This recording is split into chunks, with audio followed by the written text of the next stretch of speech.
and we're golden. We are golden. We're live. Don't we have like an intro song or something? I feel like we haven't done this show in years. Oh yeah, you have the living in Hollywood. Hollywood is Oh, dead. yeah, here it is. Bam, bam. Joey. I swallowed your cum. Well, at least we still have that. Oh shit, wrong one. That's good. Is there an intro? I see Yeah, the there was outro. that song. Hollywood. Hollywood is Oh, here it dead. is. It's out of order. I forgot because it doesn't let you rearrange them Oh, because we're on Restream now, and it's a little bit different. We're not yeah, a quite used little to it. different. Well, let's do this, I guess.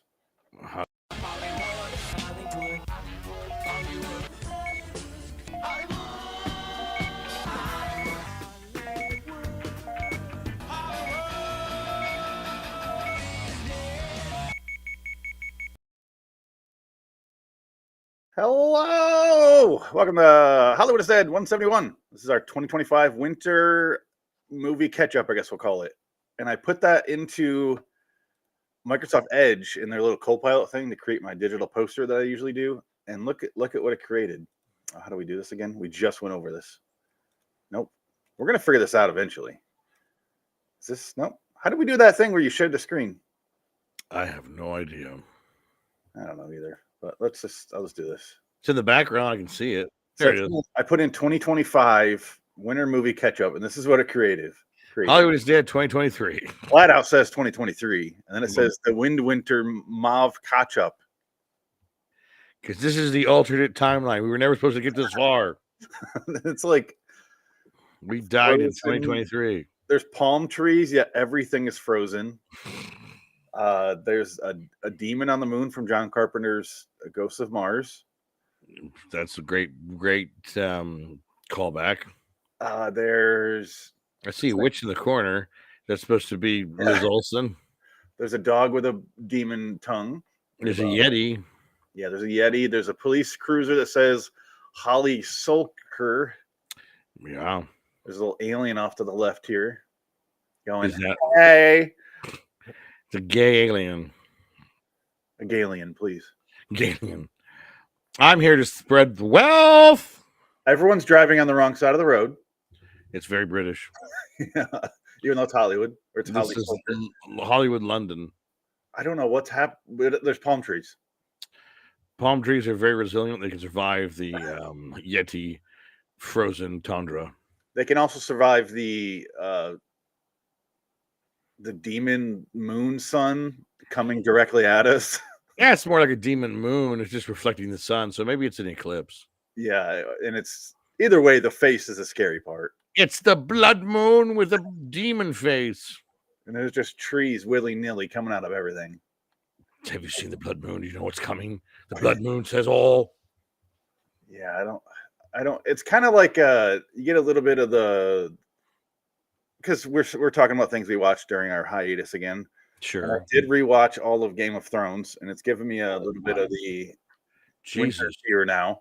You rewatched the entirety of Game of Thrones? I did. You just didn't stop at the end of season 6 where it was good? No, I didn't. And you kept going. The epilogue to season 6 is like, It's season 6. Okay. See, how many seasons are there? 8, right? 8. Season 7, there's some good stuff. Yeah, we were still trying. There's something off because I remember when in season 7 they took that time off, and season 7 came on, and there's just something off. We were like, something's not right here. I don't know what it is, but I need YouTube video critiques to tell me what's wrong. And within 6 months before season 8, we started to realize something is not right. And then season 8 came, and it was the 4 episodes that were like 90 minutes long because they were like they were truncated season, but because they put so much money into the episodes, they're like 4 mini movies. And when we saw them, we're like, those are 4 mini disasters. That one episode was really, really great, though, I thought. Where everything gets wrapped up. The last episode? No, the winter storyline. Like she kills the Night Walker. Right. So that's a great episode. But it's like, oh, well, there's still 4 more episodes. Like, I don't. Well, the problem with that episode was her Dothraki. She had 10,000 Dothraki, correct? With all the guys on the horses. So they rode off first. They were the first wave against the White Walkers. They all die. Because it's pretty obvious they all die. And yet the next episode, she goes to King's Landing. She's got 20,000 Dothraki. So She's holding back. did they resurrect them and bring them back, or was it just a really bad script job? I think we know the answer to that. Yeah, I think we do. Oh no, they were on reserves. Wait, I'm sorry. They were on reserves in the battle of eternity for all the future of mankind. They were on reserve just in case we won this one. We had 2/3 of our men on a leave. They had to see their families and everything, and then we had to call them back in. They have never seen snow. They were doing crazy. You're building snowmen and shit out in the forest with all the dead what do you call them? What are the trees that faces on them? What were those called in the show? Waste of times. I don't know. And then I fucking hate Bran. Everybody came out of that series hating Bran the most because he ended up being king. And it was like, you make the fucking psycho king, like his dead eyes. Bran, we helped you in the forest, and don't you remember them? Well, I'm not Bran anymore. Yeah. Well, no shit, you're a fucking psycho. He does talk like he's Ringo. And then I love the interviews though, because like he said, "Oh, did you not understand that Bran was basically buttering up Theon Greyjoy to die because he knew Arya was coming? So that was all just a waste of time to sacrifice Theon for really no reason. Only to redeem what Theon did of betraying the family. But he had already done it. How very specific. Yes, but he needed to sacrifice his life because he's a dickless freak at this point. So he needs to die. He didn't have a dick anymore, so he wasn't worth living anyway. Yeah, it's true. This man has no dick. Yeah. I mean, if Dickless here, if he would have been like, "I'm sorry, Bran, this is for you and your father," and he runs, and then he dies. But no, Bran takes the time out to go. Before I go, smell Theon, this. That's my sister. Theon, you're a good man, Theon. Go kill yourself, Theon. Apparently, they're going to cast his real life sister in that role, and she said no because of all the actual incest that would be happening. Lily Allen? Yeah. I like her as a singer. I really do. She divorced her David Harbour, though. Did you see that? No. They were married. David Harbour, the guy from Stranger Things, and Lily Allen were together for a while. How much older is he than her? Not much. Probably 10 years, if that. Oh, wow. And that's being generous. I don't know. I could be wrong. I don't know. But I could look it up. But I'm not going to. I don't give a fuck. But I give enough to talk about it. But no, she's a foot model. She's on InstaFan or fans only. She does like foot model stuff. He's 49. She's 39. Oh, there you go. 10 years. Very good. He's 49. Oh my god, he looks like he's 56. That's why I assumed he was. Fuck, that town destroys human beings. Every once in a while, you see a picture of him, and you're like, "Oh, he looks fine." Then you're like, "Oh no, he's near the grave." Oh my god, he's dead. It's one of those back and forth guys. Depends on what he's working on. Oh, and then you find out, that movie was from fucking 10 years ago. Because he shows up in all these movies from like 10 years ago. You're like, holy shit, it's David Harbour. And then he disappears because he was in Suicide Squad. Yeah. He's in Equalizer. He just shows up in these movies. You're like, what? Oh, it's David Harbour. And then he was in that movie with wasn't he in that movie with Liam Neeson about he was the gay guy that was murdering women he was taking drug dealer women, and they would kill him for the ransom and keep the ransoms. No idea. Walk Amongst the Tombstones. Oh, Dan Stevens. Yeah. It was basically about like it was two gay men who were kidnapping drug dealer girlfriends and wives, and they would ransom them, take the ransom money, and then just kill the girl anyway. And it's not like they could go do anything because they were criminals. So it was all underneath, they were doing this on the side, taking the money and getting away with it because they couldn't go to the police. It's based on a series of novels, but I never read them. The name makes it sound like one of those direct-to-DVD Danny Trejo things. It's similar. This one did come out in theaters, though. This is back when Liam Neeson still had movies come out in theaters that were like the quasi-action, like the mid-range budget action movies. I did watch a Liam Neeson movie on our hiatus. Oh, no. Which one? Good segue into that. I watched Nonstop. Oh, the one with him on the airplane. Yeah. That's an old one. Yeah. That one was actually successful. That was a big hit. I got to say, didn't mind it. I saw that in theater. 10 years ago it came out, or 11. Yeah, I saw that in theaters, yeah. It was fine. Yeah, it was fine. It co-starred that black guy that Hollywood forgot. The black guy that was the villain. He was the guy from Birth of a Nation. Remember that movie that came out in Sundance and Fox bought it for like $25 million, and that he was going to be like the next big star, the next big Will Smith. And Nate then Parker? and he got destroyed because his former ex-girlfriend or wife or something accused him of sexual assault or something, and his career went nowhere, and he basically destroyed his career before it happened. Oh, he's pre-King the Conqueror. That's nice. Yes, basically, yes. It is the precursor to King the Conqueror. Yeah. That destroyed Marvel and their timeline to bring Robert Downey Jr. back as Doctor Doom because they have no ideas left. The movie was better than I expected for a Liam Neeson action flick. It was just very repetitive. They just kept doing the exact same things over and over. And he was just constantly yelling at people. That's all. There's a bomb on this plane. Get off. Yeah. Then Julianne Moore. What? Oh, why would I? No, I'm helping you. And he's like, "Shut the fuck up, bitch. What are you doing here? Get out of here. There's someone else on the plane. Who's a gun?" But I had Scoot McNairy, which was nice. Yeah, he works. I always love him. You're a Scoot McNairy guy. I am. I like Scoot McNairy. I like him. He's good. He's in a lot of indie movies. So it's nice to see him in one of these kind of movies where I'm like, oh, he actually got probably money for this. Well, you know, he was in the Superman movie. The Superman movie. Batman v Superman. He was the guy in the wheelchair that blows up. Tiny role, right? Yeah, it wasn't very big, but he was basically the key plot point of the movie. Yeah, but all the rest of his movies are like art house movies. Kind of, yeah. Even the bigger ones like Argo and 12 Years a Slave are like kind of art house bigger movies. Was Scoot McNairy in 12 Years a Slave? Yeah. What was he in 12 Years? I don't remember. He was brown. No, he wasn't. He's white. He was great in Speak No Evil, though. Yes, there you go. The movie was not. No. It was fine. I finally realized that the original ending to that movie much better than the American version.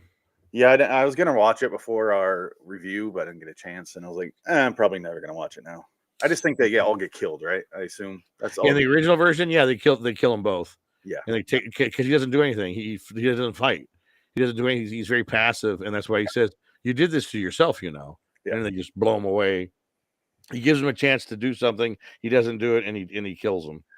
And that's the difference, because I guess the director said, the American version, he said Americans wouldn't do that, so that's why he changed the ending to what was the American version, which I can kind of understand. I'm like, yeah, I guess that's good, but still, that kind of kills the movie. The whole point of the movie is the passiveness of man, how men welcome like a pussy. It's about basically a big fat pussy who gets it in the end. It is, yeah, that's true. But I've also seen that movie 15 times. Where it's just they all get killed. Like it's the what's the funny game? It's the other one that we did, the Straw Dogs. Oh yeah, and just blah blah blah blah blah. Yeah, but Straw Dogs, he didn't die. He got away with it, and actually, all he did was he harbored a fugitive who murdered a woman. But it's the same plot, like same. No, but he killed everybody though. But they weren't passive. They became. That's because that's more like our American version of the story, I guess. But whatever. But again, he went crazy for no reason because they just came to get that guy, and he says, "No, you're not doing that. I'm not letting you have this man. You're not allowed to take David Warner. He's going to be great in Star Trek 5. Yeah, you leave him alone. He's even better in what is Star that MST3K movie he was in? He's in a lot. He's in a dual role one though. It was the one with Leonardo da Vinci, remember? And that kid with the long hair. They're like, God, God damn it! What the hell's in it? It's Quest of the Delta Knights. Oh my God! Okay, that's a deep wow. There. That's a deep cut there. Yeah, that's good. He does 2 roles. Quest of the Delta Knights. David Warner, genius. I'll show you a picture of both his characters. And, rest in power, David Warner. He's no longer with us either. Yeah, he's gone. All the great ones are gone. So here's one role. Oh, very good. The good guy. He saves his stupid ass kid, and here's the bad guy version. He is. Oh, I see. Yeah, Blackbeard, Black mustache. There you go. Yeah, he's bad. Yeah. Oh, he almost looks like. Remember this one? No, I don't remember that one. That must be was that last season episode? Season 8, 9, somewhere in there. Meaning 29 years ago, Or season 9, yeah, maybe 25 years ago. Yeah, 1998. Jesus Christ! That new episode, the newer episode from 30 years ago. Yeah. It's insane. Oh no, it's got the new cast. You know, Mike and Pearl Bill and Bobo. Kevin. God, that was 1998, wasn't it? 1998. Oh God, I was still in high school. Oh Jesus. Oh God, Seinfeld was still on. Seinfeld was airing its last episode that spring. Oh God, Dick. The Water Boy didn't even come out yet. Well, speaking of the Water Boy, I guess we'll move on to the next thing I've been watching. I'm not finished with this yet, and I mentioned to you that I'm watching Barry with my wife. Right. Yes, it's a good show. We got a few episodes left to go. We're in the last season. It gets fucking dark. Yeah, that's what I heard. Yeah. But it is, I think, one of my favorite shows I've seen in a long time. Oh no, yeah, he's very good. Fucking fantastic. It's very good. Yeah. It's NoHo Hank is maybe one of the greatest characters of all time. He's going to start having his career now because he's in the Superman movie. I recognize him from Gotham. Hey, but you take his motherfucking name out of your motherfucking mouth because he has alopecia. No, just like Jada Smith. I saw that. So you cannot talk about him, or I will slap you. Photo. I will slap you in front of a live studio audience. There's the funniest fucking thing where NoHo Hank gets arrested for something, and they're like, "We know you were at the warehouse, at the whatever the hell it was, where they all get shot up." At one point, Barry goes in and kills everyone. He's like, "We know you're there." He goes, "Oh yeah, how do you know that?" But he has like an accent. He's like, "How do you know that?" And they put down the photos in front of him, and there's like him like on the phone, and there's like him like clearly like doing gang stuff, and then it cuts to this picture where I don't know if you can see it. It's so fucking funny. What is this? What? It's a drawing. That's like a child drawing. I don't know what that is. Figure. I'm trying to get this. Can you see He's posing. And he's got his leg up and he's on the phone. Big ass smile. That's hilarious. It's like he's posing for it. Yeah, it's funny. God, he just does some shit that is so fucking funny. Like at one point he goes to South America and he's to rescue his boyfriend. And he's like asking where this gang leader's house is. And the guy's like, hold on. And he's like assembling like this pipe thing. And he puts this dart in there and he's like screwing it together. And Hank's just sitting there watching him smiling. He's like, hits him with a blow dart. He's like, "That's what I thought you were doing. I didn't want to be rude." Oh my God, man. Everything he does is so fucking funny. It's just goddamn funny because it takes like a full minute to put this thing together. That's funny. Just sits there smiling. Oh man. But yeah, it's dark as shit too. And it's gotten so much darker in the last few episodes, but definitely worthwhile. My friend from work talked me into it because I've been wanting to watch it for a while. I don't know, Dick, sounds a little familiar, doesn't it? LA film classes and going to LA, and I'm like, I don't really want to watch. Like, I know how actors in LA are. They're all pieces of shit. Yeah, fair enough. At least they portray them as pieces of shit on the show. Pretty much. So at least that's true. My least favorite thing with Hollywood actors is they don't support each other. They get super jealous and angry when you get successful. Like someone they know gets, and I'm like, you should be happy for them because now they can help you get you a job somewhere. Yeah, but they don't usually do that. That's the problem. It's like somebody gets it, but they're like, "Oh, well, now you have to find more friends that are higher up because the friends below you, they won't get you nowhere. So you have to abandon them and move on." But then if you're actually friends with them instead of that goes away as soon as fame comes into it. Because then they tell you, do you want to hang out with Phoenix West or Timothy Chalamet? And I said, well, shit, he's in Dune too. You know how goddamn tired of him you would be after a week? Oh, I just saw him wear a pink dress at some premiere fucking thing. Timothy, come on, man. You're not Bob Dylan. Shut up. Speak up. You're not Bob Dylan. Stop it. Yeah, I can't hear you. And you think you're going to win the Oscar for Bob Dylan? No, you're not. Go away. We should have done our Oscar guesses, but I haven't seen any of the movies. I'm boycotting the Oscars this year. They're stupid. Oscars are so dumb. I don't think I haven't watched an Oscars. I watched them in pieces. And the last time I really sat and watched it was at your house, where we watched the Oscars were on. That And was a few years ago. Yeah. yeah, exactly. There's no point. They're not funny. This year, though, I think Conan's hosting. So it's like maybe Conan. I don't know. I might watch it just because of him, but I'll watch the highlights on YouTube the next day. I went through all the Oscar nominees, and I'm like, the only movies I had seen were like the visual effects ones, like a couple. Right? Yeah. Like I don't know if Furiosa is nominated, but I finally watched that. Yeah. So I guess we could talk about that real quick. Furiosa. I don't remember a lot of it now because I watched it back in December. Oh wow, December was last week. Oh wait, never mind. I forgot this is February. It is mid-February today. That's right. Yeah, it's February 14th. Valentine's Day. Yeah. Love. My wife's fine out there. She's fine. She's fine. She got her flowers. Shut the fuck up. Sure. I got her some chocolate. I gave her half a Milky Way. She can't eat chocolate right now because she's about to give birth. Again? And yeah. Oh my God, another child? Yeah. Is this a girl or a boy? It's a boy, and he's due. Another boy? The only reason I remember his due date is because it's on 3/11, and I'm like, that terrible band. Oh my God. Oh my God. I'm trying to think of some lyrics, but I'm like, little baby transistor. Transistor. All I know is down. Yeah, that's all I'm thinking. Down. Oh, I love it. Do. Oh, I'm thinking about it now. Keep my round. That's it. I remember. Yeah. What about the other one? Oh, I got it. Amber is the color of your energy. That's it. That's the other one that I hated. I just remember the follow-up CD was Transistor. I think that's where Amber on the color of the radio is. Guys, like 2001, a while ago. I can't believe how massively popular they are. I don't believe it compared to how massively shitty they are. Well, you remember that the old what 311 meant? It was like it was supposed to be. It was the history of the name was like it's a indecent exposure police code. Or it's what's the 11th letter of the alphabet? K. I don't know. Well, yeah, it was K, and 3 meant KKK. Yeah. Oh wow, I was joking. No, that was one that I heard like in the 90s in high school. Someone says, "What 11 stands for?" Right? Like, really? I was completely joking, doing a KKK thing, but it turns out that could be it.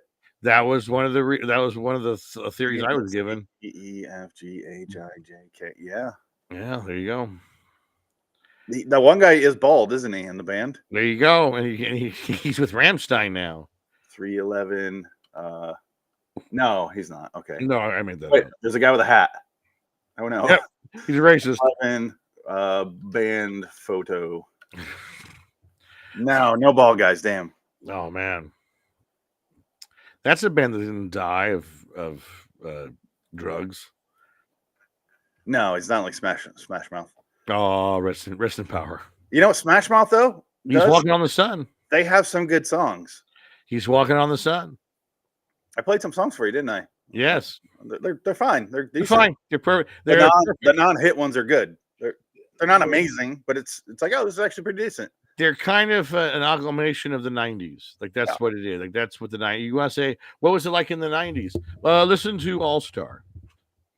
No, the hits are bad. Like I don't like their hits, but all the other songs on that album, the second one, are actually pretty good. The B-sides of it's got like this trippy it's got like space. That album, it's got the space thing on the Astro. Oh wow, very good. It's got like this, like what's that instrument? The zither, theremin. Yeah, it's got the theremin in there. Oh, it's really interesting. That sounds terrible the way I'm describing it. It's actually You make me want to go buy the album right now. Yeah. I'd say check out the non-hits on Astro Lounge. And that's the name of the album, Non-Hits. Yeah. Non-hits. Non-hits on Astro Lounge. That's the name of the album. In Rest in Power. It's no worse than something in the hot dog flavored water.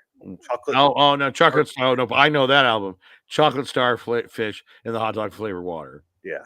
That might be the worst album name of all time. That is the worst album name of all time, but my God, if we didn't pump that in high school senior year, that was amazing. Yeah. That's literally in our yearbook. I listened to $3 Bill, y'all. And then I didn't stick around for the sophomore album. Ben Stiller, you are a funny motherfucker. I told you. That's on the album. Good to know. I still have Nonstop pulled up. What was the thing I just mentioned? We just started bringing something up, a movie. You're discussing Barry. Barry, and then we switched into something else. I thought. Yes. I watched Gladiator 2. Furiosa. Furiosa. I figure we'll do Gladiator 2 kind of last. That's fine. I got my complaints with that fucking movie. We'll go through these next ones kind of quick. Furiosa, I watched it. That's all I can say about it. It was fine. Hemsworth is the best part. Hemsworth is great, and he got made fun of a lot when I was looking up information about it. People made fun of him. I'm like, he was the best part. I do like Anya Taylor-Joy, and she's only in it for like half the movie. Yeah, and I like the movie. It was really good, but I think the problem was when the first movie is so fucking phenomenal. Yeah. It was an unnecessary movie. It's like, well, why aren't you making a Mad Max movie? And it's a prequel, so it's I don't care about her. I want a Mad Max movie, not her movie. The problem with it being a prequel is I know she's fine, and I know what's going to happen because I know the Green Place. I know what happens. Yeah, there's nothing at stake here. Like she gets there, and they're like, she's like, I want to go to the Green Place. I'm like, oh, no, you don't, sweetie. It's just like 5 lesbians hanging out in the desert. There's nothing in the Green Place anymore. And they're old too. They're like beyond. Yeah. They're not even moist anymore. Those are some dried ass lesbians. Yeah, it was like the dried ass lesbian version of Wonder Woman's place. Yeah, Damaskira. Yeah, it was nothing there. And so, damn, that ain't Mastura. But that's the whole fucking movie is like her trying to get back there, and I'm like, I know what happens when she goes back. I don't want to see this. Like, yeah, it's dirt. Yeah. That's it. Sorry, it's over. But everyone's good in it. Like the movie's fine. Yeah. It's unnecessary. It's unnecessary. Just an unnecessary movie, much like Gladiator 2 is an unnecessary movie. Much like Gladiator 2, which we'll get to. It's an unnecessary movie. There's no reason why this movie should exist. And now because it failed so badly, there will never be a Mad Max movie now ever. Like this is it. They could if they bring back Tom Hardy. They won't though, because this movie didn't make any money. They're not going to do it. That's not going to happen. And George Miller is like 500 years old. He's not going to make another one. He's already working on another one. No, he's working on another movie. I think he's working on trying to get him to do a Marvel movie. He's doing something, but it's not Mad Max. It's I don't think he's doing anything. Director. I'm doing a movie about a genie in Mad Max: The Wasteland. Well, that's not happening. It's not going to happen.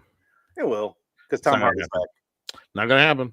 I guarantee it will. I'm telling you, it's not going to happen. This movie didn't make any money. Furiosa was a bomb. Yeah, I know that. That's why they're bringing back Tom Hardy. Yeah, but it's not going to happen because Mad Max Fury Road wasn't that big of a hit either. All that work, all that time, it really didn't do that great at the box office. Mad Max in the real world, in the world that I want to live in, Mad Max would have been $2 billion mega hit, and it wasn't. It didn't even crack 500 million. That's the sadness of that. Yeah, I did make a bunch of movie on rentals and all that. There's a whole second life. They made money. I mean, it made money, but it didn't make that much money. It did okay. Yeah. I don't know. I think if they bring back Tom Hardy, they'll be fine. It's not going to happen. I'm telling you, it's not going to happen. You know that we would both go see it. Oh, absolutely, but it's not going to happen. It's not going to happen. Just like your movie that you said would never happen, Beetlejuice. This is a rare instance where I'm on the side of it'll happen.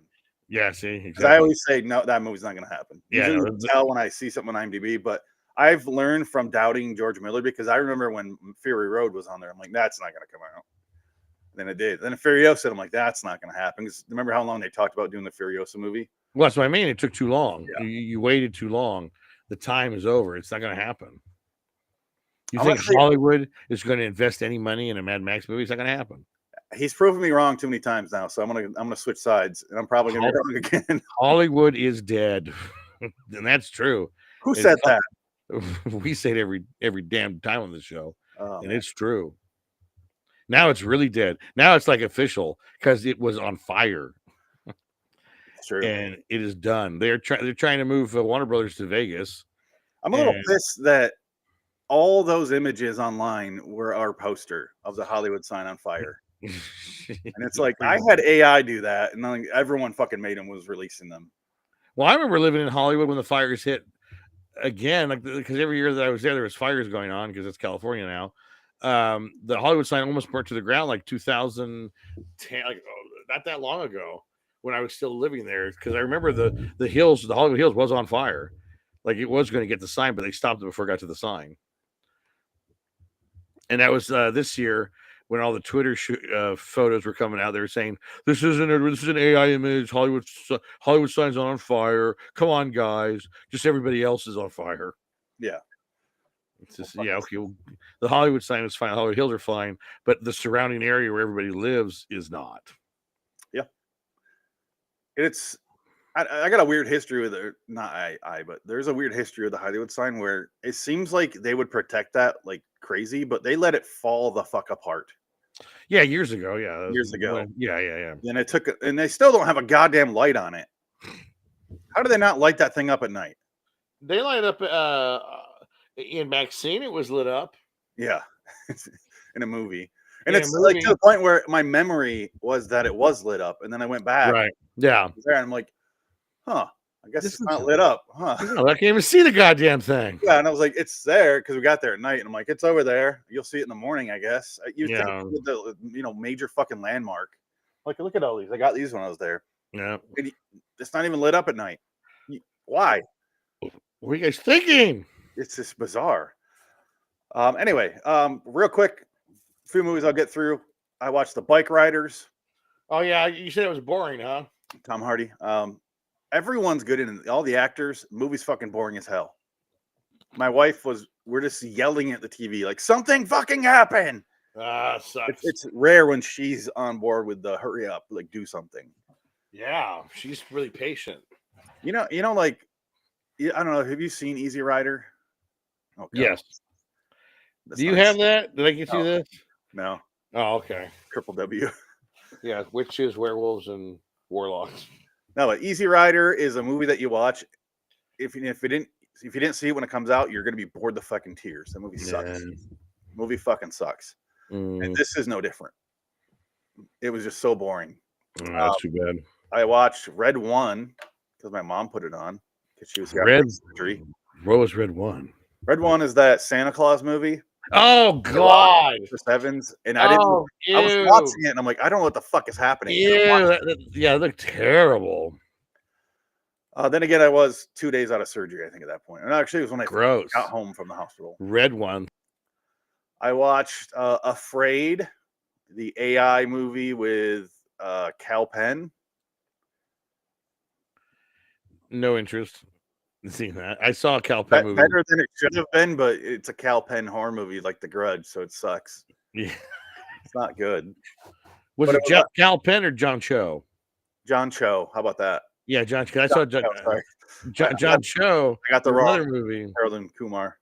He did another movie that was based on Facebook media. Sorry, John Cho. Yes, John Cho, the one about his daughter goes missing, and he uses social media to find her. It's all that movie. And Deborah Messing ends up being the kidnapper because or her son's the kidnapper because she's the cop. She's the cop in charge of. Spoiled it. Oh, it's a terrible movie. It sucks. I watched. Sucks. I watched Don't Move. Don't Move, which is funny after surgery. Don't move. Yep. Yeah, it's the girl from Yellowstone, the really hot. The British girl. Yeah, she's British. And she gets like kidnapped, and the guy gives her a shot, and then she can't move, and she's slowly trying like regaining, but she's trying to get away from him. Yeah. It was Finn Wittrock. Yeah. He's done a lot of like American Horror Story stuff. I like him. They're both really good in it, but is she get naked in it? No. The movie's fine. It's on Netflix. Don't move. That's what you want to do as an actor, is a movie where you can't really move for most of it. It's the Cameron Mitchell special. Just lay there. I'm going to sit in the chair for the majority of the movie. This is my character. Oh, go close the god fucking door. I watched Firestarter 2022. Firestarter. Oh yeah. With what's his name? Yeah. Zac Efron. It might have been one of the worst things I've ever seen, or not ever, but recently seen. Is that the movie where his face gets deformed into a Hulk No, but he gets burned square? alive, and it. Oh, okay, there you go. The movie is so fucking boring, and stuff is happening though. That's the problem. But I'm like, I don't care. I don't know why this is happening. You should have watched. Did you watch the Iron Claw? No, not yet. That's a good movie. I'm trying to go through my Stephen King list, and I didn't really get that far. Iron Claw is one of those. I think it's Iron Claw, right? Yeah, you talked about it. Yeah. Oh man, that's a good one. That's actually very, very good. Very. I mean, if you don't cry on that movie, you don't have a fucking soul. I bet I can do it. Nah, this one's rough. I cried during everything though. Now, the older I get, the more emotional I am with things. Yeah. I can watch a commercial and start crying. Oh yeah, there's commercials that break me every time. If there's a parent and they're like doing something to like the Alzheimer's stuff, I don't even have parents with Alzheimer's that I fucking lose it. No, but yeah, it's the scene where Dad, you want to play catch? Who are you? Oh no. I saw the Addams Family cartoon, the first one. Okay. No comment, sucked. Yeah. I rewatched You Should Have Left, the David Cope. You know how much I love yes, the Kevin Bacon and David Cope. The other one they made, Stir of Echoes. This is the second one they made a few years ago, like maybe a decade now at this point, probably. But it sucks. It's not that good. He wrote that the one with Steven Soderbergh directed, the horror movie. That's David Cope's script. Yeah, I wanted to see that. I didn't see that. Now it's gone. It's not in theaters anymore. It's on my list. I'll get to it. It'll be on Amazon in 3 weeks. I watched The Hateful Eight extended. Yeah. It's just longer. Yeah. I watched Equalizer 3. He equalizes for a third time. He equalized Italy. It's a good movie. I rewatched True Romance. I haven't seen that in a good decade. Oh yeah, that's a good one. I rewatched 3,000 Miles of Graceland. That's a bad one. I don't mind it. It's not a great movie, but it's not. It's the cast is so fucking good. It is a good cast. It's one of those movies where you're like, the 90s had a bunch of movies like this where you're like, loaded cast, script that was ripping off a Tarantino thing.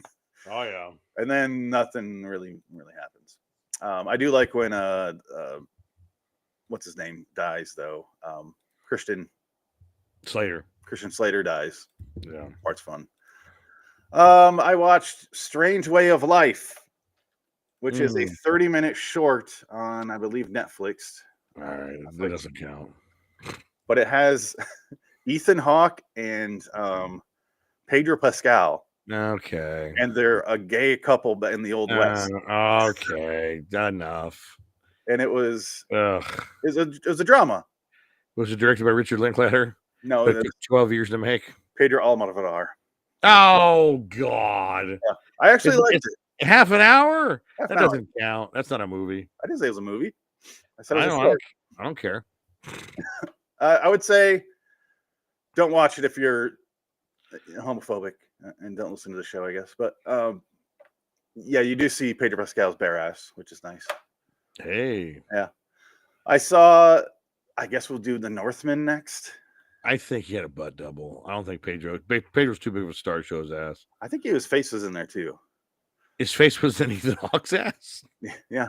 Then I could buy. I love you. Speaking of asses, I saw The Northman, and there's a bunch of asses in that movie. Well, there's a whole naked battle scene at the end. Yeah. They fight in the nude in a volcano. Luckily, it's the scene from darken it out. It's the Revenge of the Sith that I wanted. And Obi-Wan McGregor would have wiped him out with his big cock. Yeah. I got the high ground on the big dick. Mary Elizabeth Winstead. That cost me half my fortune. That's why I need to have a fucking Obi-Wan show again. I need money badly. Please help me. I'll do anything. I keep forgetting that they were together. I'm making money I made a movie with my daughter. I need money because the divorce destroyed me. Northman was good, but I was like, I've seen this before. It's just Northman's fine. The story's been around forever. It's the Lion King sort of thing. A very Conan, a little bit of Conan in there for fun. Yeah, it was a good movie though. I liked all the acting. I liked the set. I liked that. Oh yeah, visually it was great. Yeah, it's because it's Robert Eggers, man. I want to watch all the Robert Eggers ones. I still haven't seen Nosferatu yet. Nosferatu, look at me. Look at my big dong and my mustache. And our summer movie one, I did The Lighthouse. I figured that. Yes, yeah. Had to finish off. I watched. I bet you finished off. I watched The Killer. I did too. I enjoyed that one. I enjoyed it. That was fun. I like that. I did really like that movie a lot. I thought that was really enjoyable. When I talked about it with Jansen, he said it was really going to be really tedious, and he's like, he's just telling me what's going on, and it's boring. And I'm like, that's what I like in that sort of stuff, though. Right? Yeah. That turns out that Jansen doesn't like The Crow, so I wouldn't listen to him for anything. It's true. 30-year-old know nothing. Go cook your meat. The Killer was good. I liked it. Very good, very good. I liked Killer a lot. I like that he never. Does he ever successfully kill anyone in that movie? Just the horror. I'm trying to remember. No, he kills everybody. He kills everybody that was affecting him. So now at the point though where I'm confusing scenes with Barry. Right. Yeah. So I'm trying to remember the. No, he kills everybody. He kills everyone except for the last guy, the billionaire that put the hit on him, not knowing that he put the hit on him. Because he basically was told, look, I didn't know it was you. I wouldn't have done it. I didn't know. He told me insurance-wise. Oh, yeah. I had to pay an extra $100 for the insurance. I was okay. And he goes, well, I could kill you at any time if I wanted to. And you remember that. I'll put a radioactive isotope in your coffee, and you'll slowly die for 2 weeks painfully. Man, what a fucking terrible way to die. That would be bad. Oh, my God. Your hair's falling out. Your skin's starting to fall off. You don't know why. I think that's how Putin killed a couple of guys. He radioactive them. He did it. Yeah. It's all you gotta do. Well, like he said, you drop a little bit in his coffee, you wouldn't even know it, and just like Lydia from Breaking Bad. Oh, that rice scene I gave you. Goodbye, Lydia. Lydia deserved it though. Fuck that lady. Oh, it's great. That's a great. That was one of the best deaths ever. That was a good death scene on that show. But what else did you watch? Because you watched way more than I did. I watched It's What's Inside. I believe it's on Netflix. It's an interesting little sci-fi movie that I fast forwarded through a bunch. Oh, good. It's about like he has a box and they all plug in and it allows you to change your brain with someone else. Okay. It's like 6-7 people at a time and they all switch and they, for a few minutes. All right. Then they switch back. But there's a lot of they play a game and like try to guess who's who and they switch. And then eventually a couple of people die and they're like, I don't want to go back to my body. Like my brain's here, but that person's gone. Right. Like the body of the person who's dead isn't the brain of the person. So it gets kind of cool. I think it's interesting. Like a moral dilemma there where you're like, I don't want to go back to that body. And they get so selfish where they can't be like, even though that brain's alive and that body's alive, I want to allow you to switch back to that. Right. I don't want to switch, but it's like, come on. I don't know, but it just keeps going and going and going and then there's like twists ends and then I'm like, interesting premise, well done, little indie movie, overly long. I finally watched Late Night with the Devil. Yeah, it was all right. Solid. I liked it. It's okay. It's fine. I think it was overhyped for me because everybody was raving about it. I know. And I finally watched it. I'm like, yeah, it's fine. It wasn't anything. I like It wasn't anything amazing. No, it definitely wasn't. It was good. It was a good movie. It was. Remember that one episode of Creep Show we did on LAW Anthology? The Night of the Living Talk Show Dead or something. Whatever that was. Reminded me a lot of that. Yeah, that's a thing. That was more overtly silly. Yeah, that was more fun. Yeah, this was just. I like it. I like that David, whatever his last name is. I like him a lot. Damon Chazelle. Yeah, one of those guys. He from Ant-Man. Yes. Or The Dark Knight. And Dune. He's in Dune? He's in all of the Villeneuve movies. Oh, really? He's in Prisoners. He's blows his head off in Prisoners. I don't know if he's in The Arrival. I don't remember. He's in Blade Runner. He gets he gets whacked to death in the face by the robot woman. Still haven't seen that. Blade Runner 2049 is fantastic. And I think you've seen the rest of my list. Probably. Let me quickly get through these. I saw Squid Game season 2. Really solid. There's a lot of stuff that if I wanted from season 1 that is in season 2, but it felt like they just divided season 2 in half and they're calling it season 3. Yeah. I'm rewatched Trailer Park Boys front to back. I love that fucking show. I watched the end of Yellowstone. That's rest in power. It didn't give a shit because there's no Kevin Costner. I didn't care at all. Rest in power. I watched Toast of London, which I was talking to you about. Yes, Matt Berry. It is so fucking funny and stupid. It's absurdist humor. Oh yeah, the most absurd things happening one after another. Right. It's weird to think that Matt Berry's so old. because he's been around forever. I've never heard of this guy until like recently, and I love him. And now we're obsessed with him. I love him. He's so great. I think he's only a decade older than I am. Yeah, he's only a decade older. So he's 50. He's 50. Oh, he's almost exactly a decade. May 2nd. Keep your potions away from me, you fuckery. Your cheap sex potions. I shan't be sidetracked with your cheap fuckery, your cheap sex potions. That's what he says. That's how we talk in Tucson, Arizona. Yeah. Arizona. Yeah. Oh man. Right. And Matt Berry is fantastic, and it is a good show. It's just it's only 6 episodes a season. There's only 3 seasons, and there's also Toast of Tinseltown, which he does like a decade later. Oh, okay. I haven't seen that yet. I'm gonna get to it next. I still got a couple episodes left of London. Well, he's in the IT Crowd, right? Was that the show that he was also in? Yeah, he's on IT. And that's where he goes, Father! Father! That's his father, and his father's 10 years younger than he is. Yeah. It's like, what? Yeah, that show has like a weird laugh track, and well, that one's supposed to be like a cult classic. People love that IT Crew. David Attenborough's in it, right? Yeah. Yeah, that I've seen clips. We watch a lot of those Matt Berry supercuts and a lot of. Oh yeah. Yes, Clem Fandango. What? Yeah, Clem Fandango. I can hear you, Clem Fandango. And you realize when you watch the full sketches, how many times they call him in to do line reads just to fuck with him. Like, there's no actual reason he needs to do that. There's no actual job. They're just fucking with him, and it's fun to see. Take your hand off the button. I can't hear you. Yeah. Oh, for fuck's sake! There's a lot of. Nut. As soon as he leaves the door, you don't see this in the supercuts. He'll like leave the door, and then he'll be like, "Oh, I forgot my pen." He keeps forgetting his pencil, and he'll open it, and hear like, "The fucking guy sucks." Like, what an asshole. And he hears him. He's like, "What's that?" And like, "Yeah, we're talking about someone else." Like they hate him. They actively hate. That's why they fuck with him so much in those. Right. Yeah. I watched Smile 2, which you saw as well. Yes. I liked it. I liked the beginning, and it just didn't. It just went for too long. It was way too long. Yeah, I thought that girl was fucking phenomenal. No, she's very good. No, she's the best part of the movie. But again, it's just too long. Yeah, it is. Be 20 minutes shorter. She commits though. I'll give her she needs to be nominated for fucking Smile 2, which sounds insane, but I thought she was that good. Yeah, she can drink the shit out of a bottle of water. It's true. But that scene with all the dancers, and they're all that was interesting. That was cool. There's some good stuff in it. Like I said, the beginning's great. I think the opening is fantastic. Oh my god, the Kyle Gallner. Yeah. I was excited. I was watching it, like, this is actually pretty good. And then it just kind of slowly. Yeah. Me and my wife are Kyle Gallner fans, so we put it on. I'm like, oh, he's here, he's back. Yeah, I'm like, he's gonna die. We know that. So just, and I'm like, all right, we said, luckily we tapered our expectations there, and then he dies, and then. But he got hit by a car, though. So does that mean the animal, the demon? Like he jumped in front of the car, but he dies. Yeah, but nobody saw it, so nobody cares. The driver saw it. Did he see it though? Who was the driver? I thought the driver was killed in the crash. I don't know. I don't remember.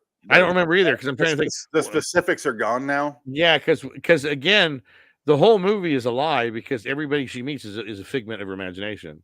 The guy that she said that meets her in the bar saying, "Oh, my brother had it, and we can kill it if I kill." That wasn't real. That was in her head. Well, I don't know if that guy wasn't real. They say if you pay, I read about it, was like reading the trivia stuff on. They were saying like if you pay attention, anytime she's not in the room with somebody, it's all in her head. So anytime she's off by herself, it's just all in her head. None of that's real. Oh, like the drink is never. There's only one. There's no drink except for her, I guess, in the bar. So he doesn't have a drink.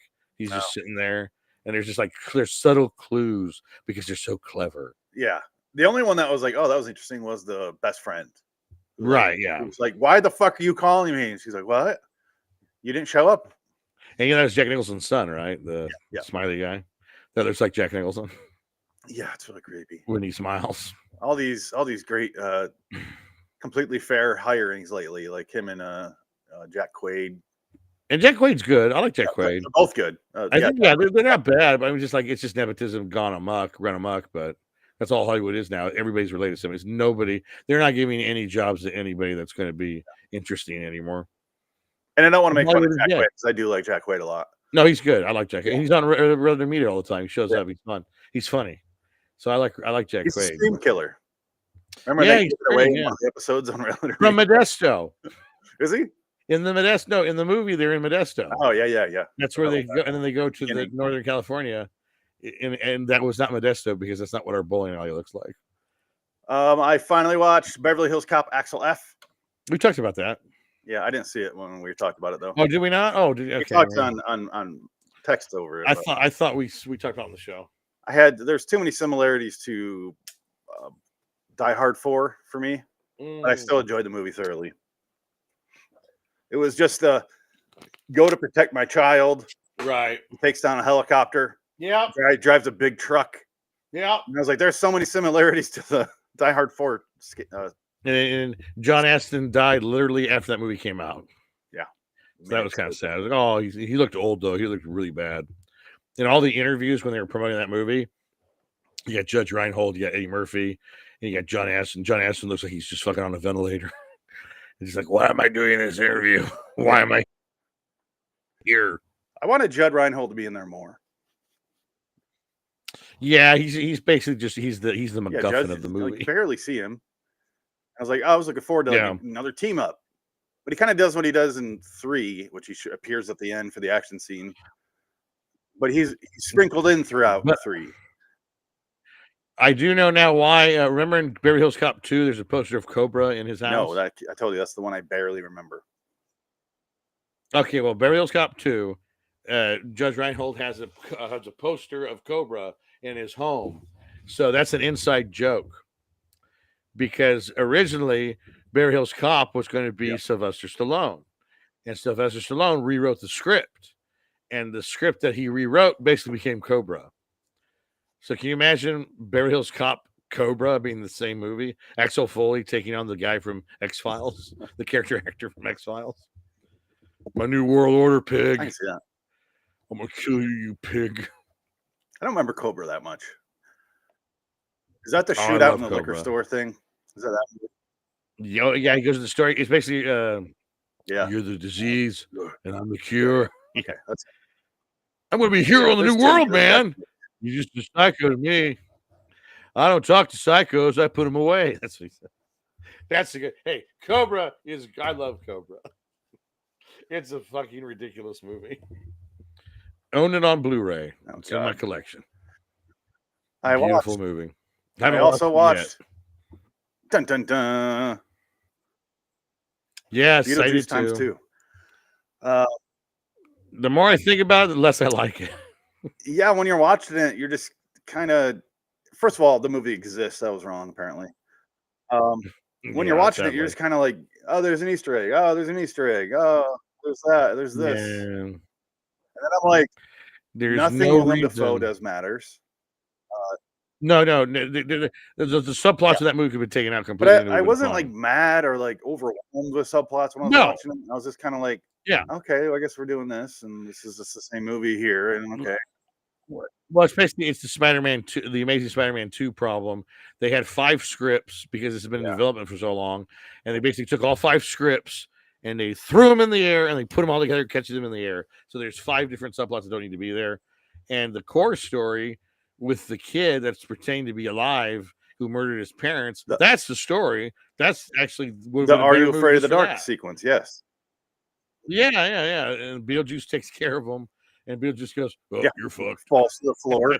The one F-bomb. And he goes to hell, and that's it. And that's the end of that movie. Because apparently Beetlejuice has like bureaucracy powers now.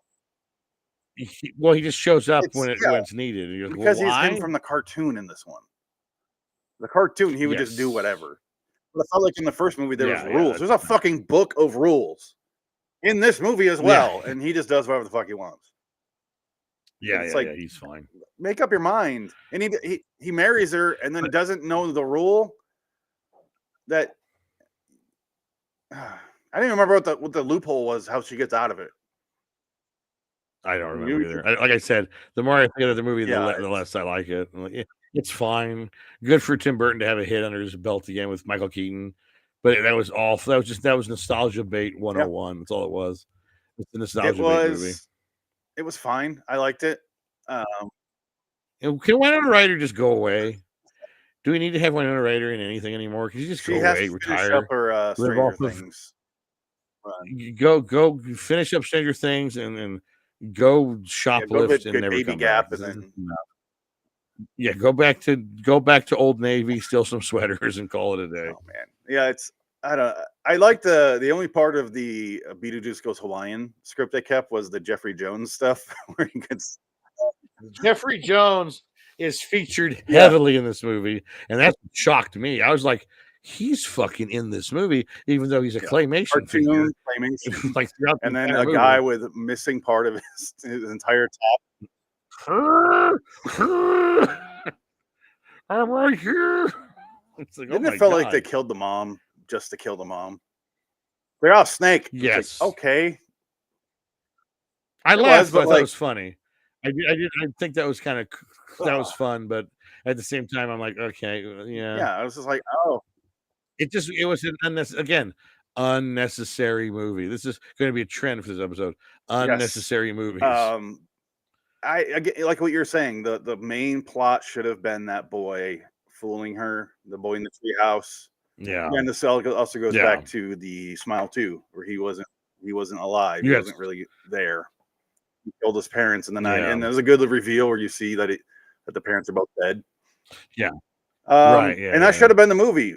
Although they should have made it more ambiguous instead of just outright obvious that he was not going to fuck her over. Right. Yeah. Well, again, it was 5 scripts in one movie. That's what it was. It did feel like That's exactly what it was. And the only reason Monica Bellucci is in it is because Tim Burton's fucking her. Like that's the only reason that storyline's even in there. It was nice to see Danny DeVito as a wanted him to cameo. be in more. I like that. That was fun. Yeah. The Monica Bellucci shit also goes nowhere. Goes nowhere. No, it goes nowhere. She shows up. Absolutely nowhere. She takes There's no Justin point. Theroux and fucks off to another world. Tell me what Beetlejuice Yeah, the whole Justin Theroux. I forgot You about that must tell subplot me too. what- Justin Theroux locking the Winona Ryder. Right, yeah. And that's trying to- super yeah, obvious, yeah. too. Winona Ryder, yeah. And Yeah. it's just full of obvious things, but it's still, I was like, oh, that's fine. I just want to keep talking like Monica Bellucci. Where's Beetlejuice? Find me Beetlejuice. Yeah, Journey number 2, the last Clint Eastwood movie. I liked it. I thought it was a decent movie. But you know the sad part is, it was released in theaters, and it was really limited release in theaters, and internationally it was released. It actually did pretty well box office wise. Like it could have made money if they released it theatrically, and they didn't. I don't know why. I think they just wanted to give a middle finger to Clint, who's done nothing but work for Warner Brothers for 50 years. Like what a shit show Warner Brothers is to do that. The man has made so many fucking movies for them, won so many awards for them. And because other than that, they have Batman stuff. And, like, right, yeah, that's it. That's it. That's all they got. I was hoping to run into Clint Eastwood when I was in the Warner Brothers lot once, but it didn't happen.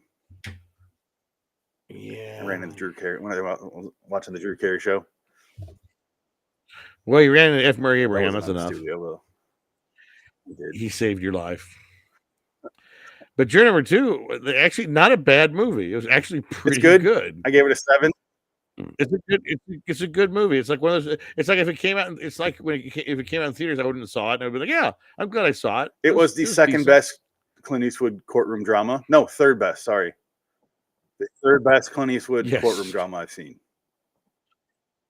Oh, because Midnight in the Garden of Evil. What's the other one? What's the other one? Journey number 2. Death Row one. Oh. Yeah, but that wasn't a jury one, was it? And he's trying to save the guy's life. Was it courtroom? Yeah, but it was more like he was a reporter and he was solving. He was going to. And I still think that was a better courtroom movie than this. Really? There's no courtroom in it. It was all jail cell. What is it? Do you believe me? Yes, I believe you. True crime. Yeah, that's it. I'll say legal drama. How about that? Not courtroom. I believe legal you. Drama. And it was all because the girl was wearing the necklace of the murder victim. It was all they figured it all out because it was a necklace of the mother wearing. It was Isaiah Washington before he got fired. Yeah, Anatomy. Before he got destroyed in the business for being honest. He was honest with himself, and that got him in trouble. Because Isaiah Washington's a good actor. He got, I mean, just come on, guys. Just forgive the guy and move on. I mean, he can learn from that mistake. He just, I don't know. Maybe he's an asshole behind the scenes. I don't know. There's a lot of that too. If you're an asshole, there's a lot of that. You don't work for a reason. Just look at Edward Norton and Tobey Maguire. There's a reason they don't work. Yep. Nobody likes them. They just didn't have the decency to say the F word and end it like outright. Yeah. They'll just say it, but they'll just say it to everybody. I love that, especially in the later seasons of Barry, they start going into what exactly the Fonz did back in the day to be in this spot. And he's like, I'm sorry I threw tea in your face when you were a PA. And the guy's like, thank you. That means so much to me. And he's like, sorry I called you a fuck tit. Like these ridiculous insults, and he has to apologize for them. Oh, that's man. funny. Yeah. Juror number 2, I liked it. It's a good movie. I wanted way more out of it. I was bored. Everyone's good in it. Oh, we got a comment. This is very, very important. There you go, Dick. Read that? I can't read anything. Viewers on streamboo.com. Remove the space. That's it. All right. Hey, all right. Yeah. A bot. I want you to sell your sex wares. I just felt like juror number 2 needed something else going on. It needed another plot thread because it was just too much back and forth, and it was too much of what's his name? Nick. What do you think the open ending? I don't think it was an open ending. I thought it was pretty obvious what was happening. Because give the guy a break. Jesus Christ. Who cares? The justice system fucks up. Let him go. Leave it alone. Like, what's the point? I don't know. Because refresh my memory, he was found innocent or guilty? No, they put him in prison for guilty. So, they say he murdered his kid. But they were going to do that anyway. Any jury would have done that. He was going to go to prison no matter what. The boyfriend? Yeah. Because everybody, even when he tried to say, well, they could have played the whole doubt angle, and they still didn't. Oh, do you remember how there's no case against the guy? Yeah, but that's the thing. Like, and half that evidence is like circumstantial at best. I think that's what I was trying to remember exactly what we were messaging each other about. And that was it. It is. I would say this would never happen because X, Y, and Z. Yeah, this would never go to court because the physical evidence wasn't enough, and it's obvious she was hit by a car. And if you got thrown into a bunch of rocks on the bottom of the river, well, it's obvious your body hit a bunch of rocks at the end of the river, and that would kill you, hit it head first. And he never it just made it stupid. The movie falls apart when you think about and that's my problem with juror number 2 is I was like, no way this guy goes, gets found guilty. And You're right. You know what? Take it back. I hated it. I hate it. Probably because I'm a little too judgmental because it's an Eastwood movie. And I was like, I'm gonna love this, and I'm like, here we go. And then it's got an amazing cast, and everyone's great in it. And I'm like, none of the court stuff feels like it was fleshed out all the way. Felt like it was so glazed over. It felt very TV. It was an episode of Law and Order. Only in Law and Order you see the case that they're building. In this, you don't. You don't see what and they can't say that wasn't the point because it is the fucking point. Right. Well, it's more of a man's dilemma with his past. But that's where they needed that extra thing that I'm mentioning. They needed something with more between him and his wife or something, and more. Well, I guess the only reason Kiefer Sutherland's in it is because he begged to be in it because he heard it was his last movie, and he goes, "I don't care what role it is, I want to be in it. Please, I want to play. You work with my dad, I want to work with you." And then good for Kiefer. But what's the next movie you saw that I only have one more on the list. Oh, well, we'll talk about that in a minute. I saw Deep Cover, the movie with Lawrence Fishburne and Jeff. I just remember the front, the red. Yes, directed by Bill Duke. You got to watch Deep Cover. It's free on Amazon. It is a trip. It's a different movie. It's actually really good. I liked it a lot. It was and Jeff Goldblum's ridiculous. There's a scene where they kill one of the crime guys, and he's like, "Yeah, okay, it's great. Fuck you. We'll have lunch. We'll get shrimp." And he throws him out of the car, and he goes, "Tiger shrimp, motherfucker!" It's so bad. It's just so ridiculous. It's like one scene out of the whole movie where he's like out of his mind crazy, and the rest of the movie is pretty sedate. It's not bad. He looks fantastic here. Lawrence Fishburne. Oh, this is like 1992. Yeah, Fishburne's great in the movie because he's undercover and he's a cop, but he becomes a drug lord and he becomes super wealthy and he basically has carte blanche to do whatever he wants because he's working for special operations with DEA and the government. So he plays the government because at the end of the movie, they're making a big drug deal with this big drug cartel that the government's working with. So they're untouchable. But he makes a point to open up and show everybody that the government was working with him and that he exposes it at the end. But it's great. And he keeps all his money too. So he makes millions of dollars and then he gets away with it because he signs a deal that makes him basically immune to everything. So he gets to keep all his drug money. It was great. Oh, I love it. Does Clarence Williams have some great yelling in it? Oh yeah, because he's the real cop, and at the end of the movie, he gets shot up by Jeff Goldblum. And he's like, "Ain't a film." He said, "Brother, I'm trying to save you, brother." And he goes, "No, brother, listen to me." And he doesn't have his bulletproof vest on. Oh, Bill Duke's in it? No, he's director. He's not in it.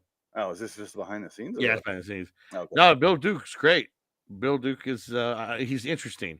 It's an interesting movie. It's shot. I remember seeing this on the shelves at the video store, but I never. Yeah. I saw a clip on Twitter, and it was that scene with Jeff Goldblum saying, "Let's get some shrimp," and I was like, "I need to see this movie." Oh, I'm glad I did. It's decent. It's actually it's well done. It's a good movie. It's worth watching. Huh? It's pretty good. It's very interesting. This fucking guy. Oh, he's great. Charles Martin Smith's great. Untouchables, right? Yep. Yeah. Okay. He's a director. He's up on the back of the door. Yeah, he directs all the Air Bud movies. Oh, good for him. He directs a lot of animal movies. Is this a child or is this a marionette, like a puppet? That would be a puppet. Okay.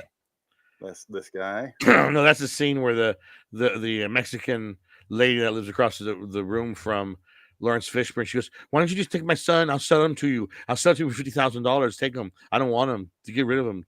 You could buy him since you like him so much." And then she dies of an overdose, and he basically takes custody over him. Oh man, it's a fucking dark movie too, though. Sounds like it. Dark.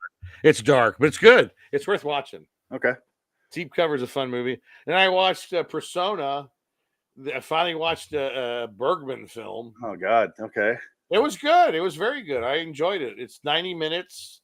It's basically about a woman who's going crazy. So Persona, it's two personas of the same woman.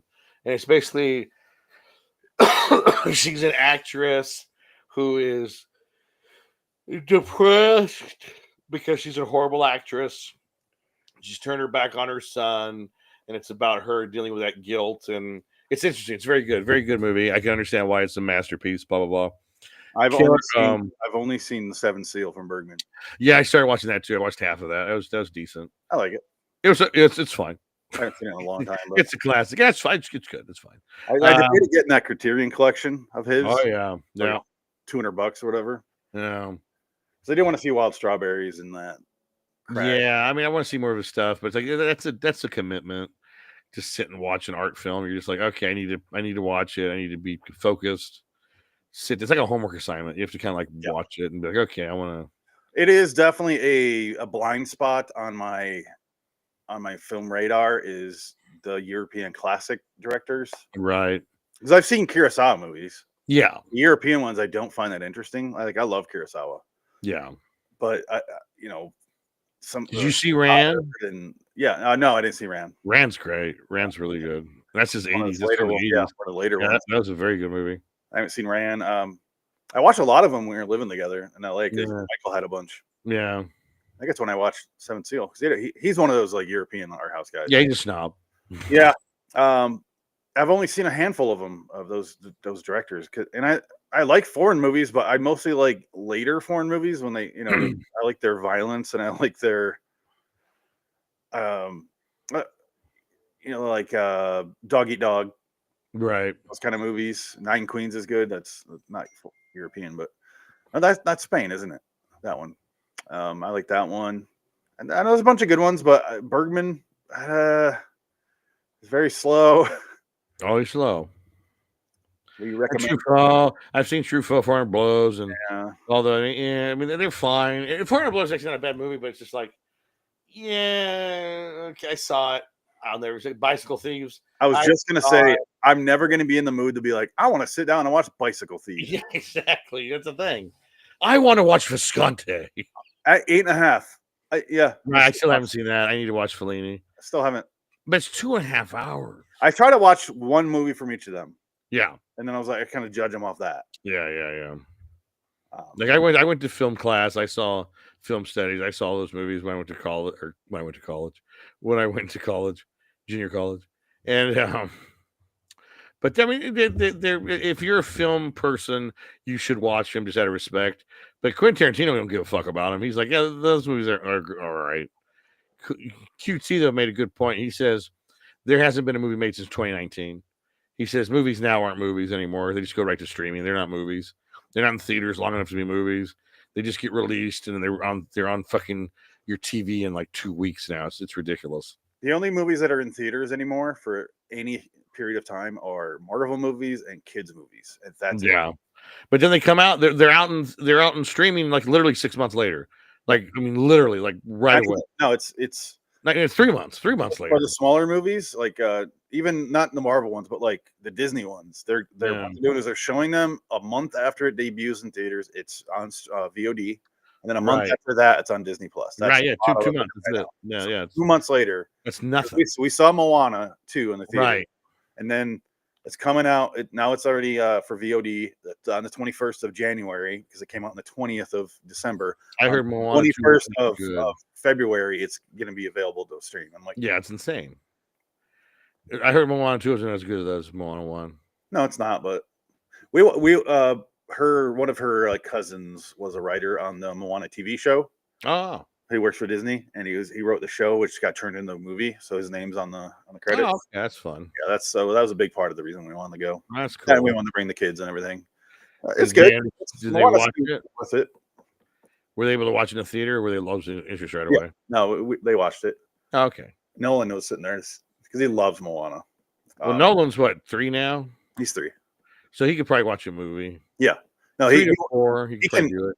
Moana is his jam because that it's about it's not strictly Hawaii, but my wife's family's Hawaiian, so that's their movie. No, they put it on for her or for him, and he just fucking loves it. And so we took him to see the second one. He's the whole time just sitting on my lap, like so excited. I don't know, it's adorable because some movies he's just like, I don't care. Like if it doesn't catch his attention, I don't give a shit. He did not want to watch Persona. I don't know. Is there a lot of music in Persona? Because if there's music, he's into it. Nope. Not much going on there musically speaking. My wife jokes that a lot of photography of 2 heads merging into one. Yeah. A lot of that going on. That's the front poster is a puzzle piece with the 2 heads. Yeah, pretty much that's the movie. My wife makes fun of him because she's like, he's definitely your son because he'll sit there and watch the credits. Of course. And I'm like, yep, that's me. I read the fucking every name. It's like, oh, hey, Dad. Moana 2 was directed by Carl Strasberg. What? The acting coach? I don't. Yeah. He's a pedophile, by the way. He got busted. Oh, it's Disney. It's Disney and kids. There's a pedophile in there. He asked me to come over, and I told him no because I wanted Moana 3 contract sealed. Anyway, couldn't get Chris Hansen on the phone, so I didn't show up. Anyway, what else did you watch? Killer or Wolves. The $100 million movie that was made by Apple for no reason. It's on my list to watch. It's fine. Yeah, it looks like it'd be fine. It's fine. It's like there's nothing to it. The problem is they made that one of the trailers, and I was like, "Ooh, that could be interesting." Where they kind of made it look like Bullet Train, like that kind of sense of humor. Yeah. And I could tell that wasn't really the movie because the rest of the trailers were just lackluster. It's fine. It's just there's not a lot of action in it. It's actually there's not much to it. And they got paid. Apple TV paid both of them Don't spoil it. $40 million. Okay. Like Apple just throws money away. They don't give a fuck because they haven't made any money on these movies. Napoleon, they paid like $250 for. They paid $200 for Flower Moon, and that didn't make any money. I mean, I don't know. I don't know how they're successful. But then you hear they spent $20 billion on a car that never happened, so they don't give a fuck about money. Well, when this phone right here is $1,100 or $1,200, yeah, go figure. There you go. Yeah, and you got to buy one every year. Cocksuckers. No. And then Wolves is fine. I mean, watch it. It's fine. It's not a. It's like It's like it's a lackluster Ocean's 11 kind of. That's what it feels like. It feels like an epilogue to Ocean's 11. You know what it looked like was a live action remake of that Bad Guys movie with Sam Rockwell, where he literally plays a wolf, the big bad wolf. It's like an animated movie. You ever see the images of that or anything? No. They're making a sequel to it now. It's a cartoon movie? Cartoon movie. And it was actually surprisingly decent. Oh. This one? Oh, right. Yeah. It's actually pretty funny. My daughter likes it. But it reminded me, it looked like a live action version of that movie. Which I don't know if that's a good sign or a bad sign, but that's what it is. Well, let's get to the real deal here. The movie I just watched. This? No. Much worse. No. I did not like this movie. And by the way, it's not Gladiator 2. It is Gladiator. Because they put the Roman numerals in the middle in the movie. It says Gladiator. Yeah. And I was like, what the fuck is that? That doesn't make any sense. Gladiator. I laughed pretty hard when that came up on the screen. I also laughed because of how lackluster it was. It was like Gladiator 2. Gladiator. And then it goes away, and I'm like, that's it? And it reminded me of MST 3K, where they said, oh no, they're showing us scenes from the previous movie. That means this is not going to be a good movie. I made a joke during it where I'm like, God, it'd be so fucking stupid if it ends with the hands in the cornfield, because it doesn't make any fucking sense for it to be in this, and it does. So he's his son. He's his son. That's not in the first Gladiator, right? Is that in Gladiator 1? He's that kid from Mystic River. Yeah, I know. But in Gladiator 1, he's Lucius, but Russell Crowe knows that's not his son. That's someone else's son. And apparently it was his son the whole time. But it was his son the whole time, which is like, that's fucking stupid. Because that negates the whole point of the original movie. Can you let me know? Because I was debating this with my wife and her sister when we were watching this. I'm sitting there and I'm like, did he meet Connie Nielsen before in the movie? Like, did he know her when they met in Gladiator in the first one? I think they did, but but he doesn't go to Rome, so unless she came to him, because he's a general fighting. The whole point of his character was he wasn't home. He hadn't been home in like 10 years. So it's like, how did he have time to fuck her, have a kid, and have his other kid who was the same fucking age, who gets killed by Joaquin Phoenix in the first home meaning Rome or home meaning Spain? Well, exactly. No, they just call him the Spaniard. He's not from Spain. Okay. They called him the Spaniard because the guy goes, "He'll Spaniard." Or Oliver Reed, before he died, called him Spaniard. Oliver Reed, who died during the movie. During the movie, yeah, because he drank too much and he died. The man, I can't believe he actually died. Yeah. I can't name a single actor who drank more than him. I don't think anyone can.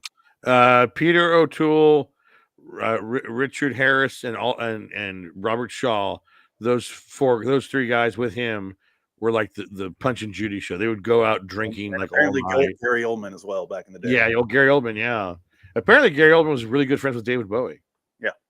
Did you see that story? What he said about the last message he got from David Bowie? No. He was on the radio. This was like a couple years ago, and he said the last email that he sent me, he told him to go fuck off. Like as a joke or real? Yeah, I guess like he's dying. He goes. He knew he was dying. They talked about it. You know, he was like his friend, and the very last thing he writes to him is "fuck off." That's funny, and that's why they were boys. David Bowie's fucking hilarious. Oh, David was fantastic. Again, they're all gone. All the good ones are dead. We have nothing. That last album he was doing, he knew he was dying. That's why he did that. It's like Black what's it called? Black stars, black stars. That is fucking funny. Like he knew he was going out, and he's like, "All right, bye." Like, fuck it. no, but Oliver Reed is the most notorious Hollywood drunk. Oh yeah, he was great. Like, oh my god, him and the Who's Tommy. Yeah. Holy shit, he is sweating profusely, and he's drink to playing that. drunk. So of course he's going method. Actually, that wasn't the thing. He just showed up like that. Yeah, that's They incorporated into the script. It wasn't in the original script. He was a teetotaler. Tommy, I'm gonna show a picture of him. And have you've seen Tommy, right? I've seen most of it. Okay, I like it because I like the Who. I like Pink Floyd, The Wall, so I watched this one next. Just there he is. But look at him. Look how I'm blasted, mate. Look at him. I'll go. He is blitzed out of his fucking mind. I've been this fucking musical. I'm drinking. God damn it. Here we go. Here's what I was talking. The sweatiness and like. Oh yeah. He is just. There you go. He's with Keith Moon. There you go. Well, let's drink. That's a good idea. Speaking of guys that died horribly. Poor bastard. Look at him. He's fucking gone. Oliver Reed. One of the funniest things in this movie is Anne Margaret going. Yeah. We got to see that. Anne Margaret freak out in Tommy. I wasn't the best because I killed the quickest. I was the best because the crowd loved me. Oh, here we go. Your crowd. Oh yeah.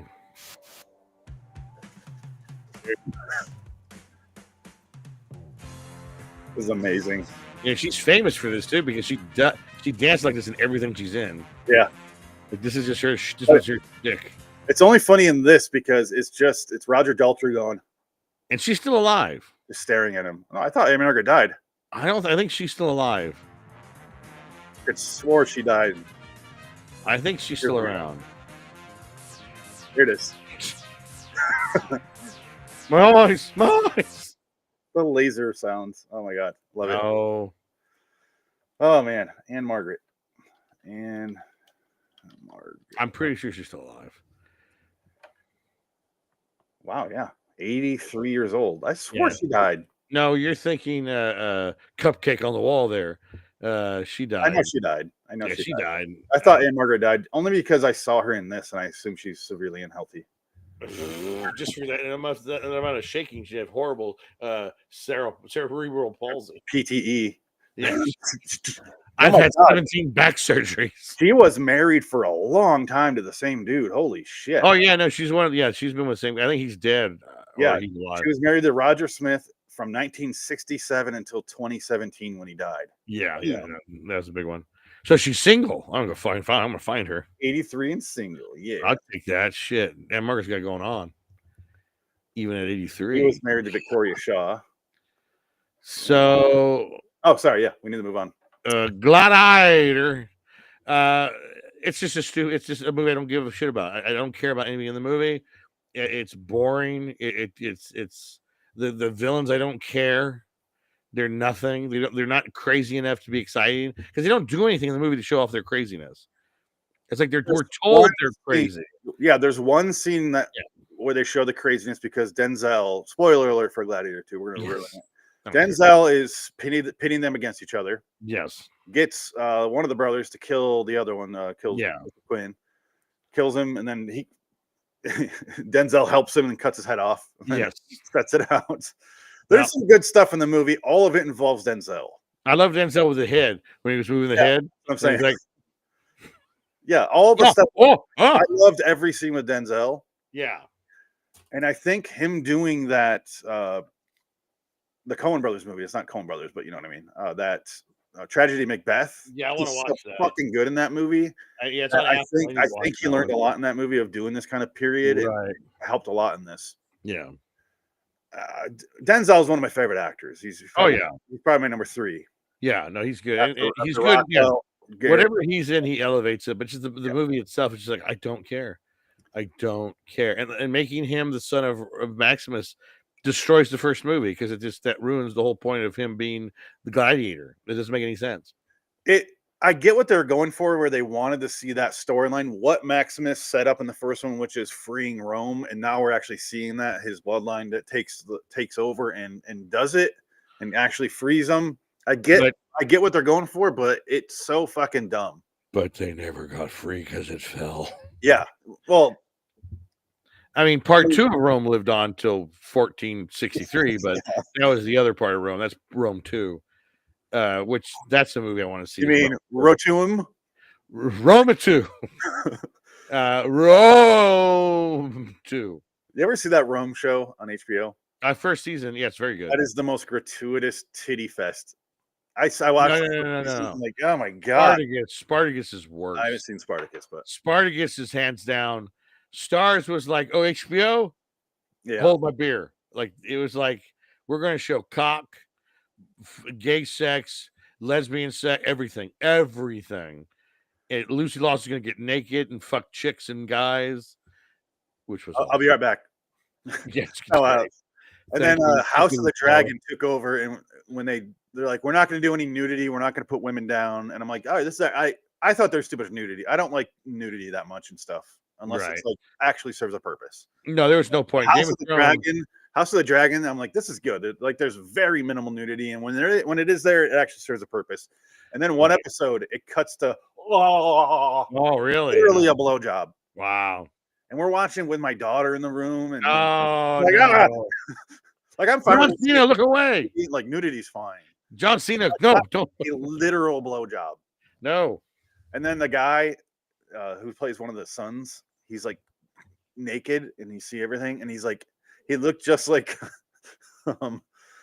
he's like super fucking skinny, and he reminded me of Voldemort in Harry Potter when he's all baby, and he's like, he's like 6 pounds.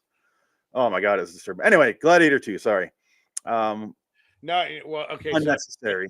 So the worst part though was the monkey scene. Yeah, because the monkeys are CG, obviously. The hairless orangutans, whatever they were, they come in, and all of a sudden they're just all gone. Did you notice that? Yeah. They cut to that scene where everybody's fighting into the and all of a sudden, what the fuck was that? It was the fucking monkeys. What was that?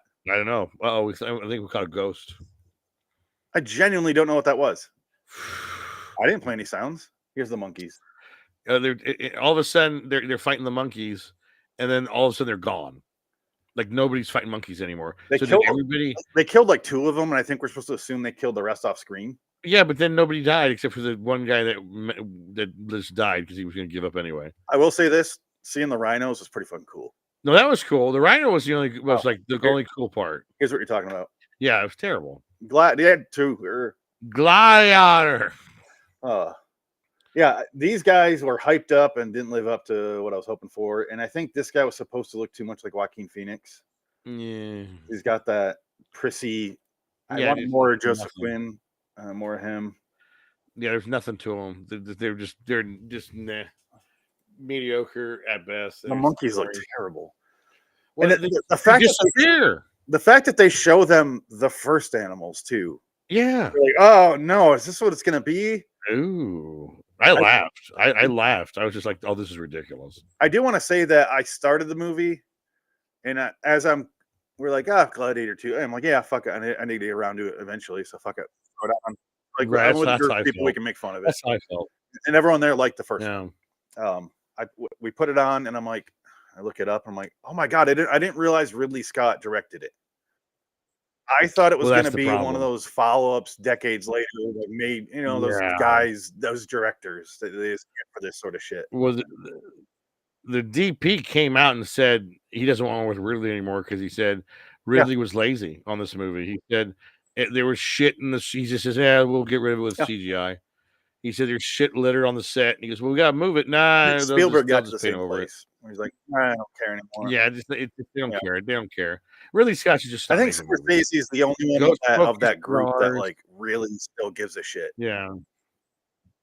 Just go drink your wine in your French chateau, smoke your cigars. Let your sons be directors because I know they're all directors now. They do a lot of commercials. He's got his He's got his ad company. They do tons of advertisement. They do millions of dollars a year. Just do that. You don't need to make movies anymore. It's okay. You have a legacy. You're fine. Just like that's you sent me that video of Carpenter when he went to that deal and he goes, yeah, it was fun. The next one I went to, David Cronenberg came in and he's an artist, And we were really good friends, and now he's an artist. Yeah. And I was like, oh, fuck that guy. This.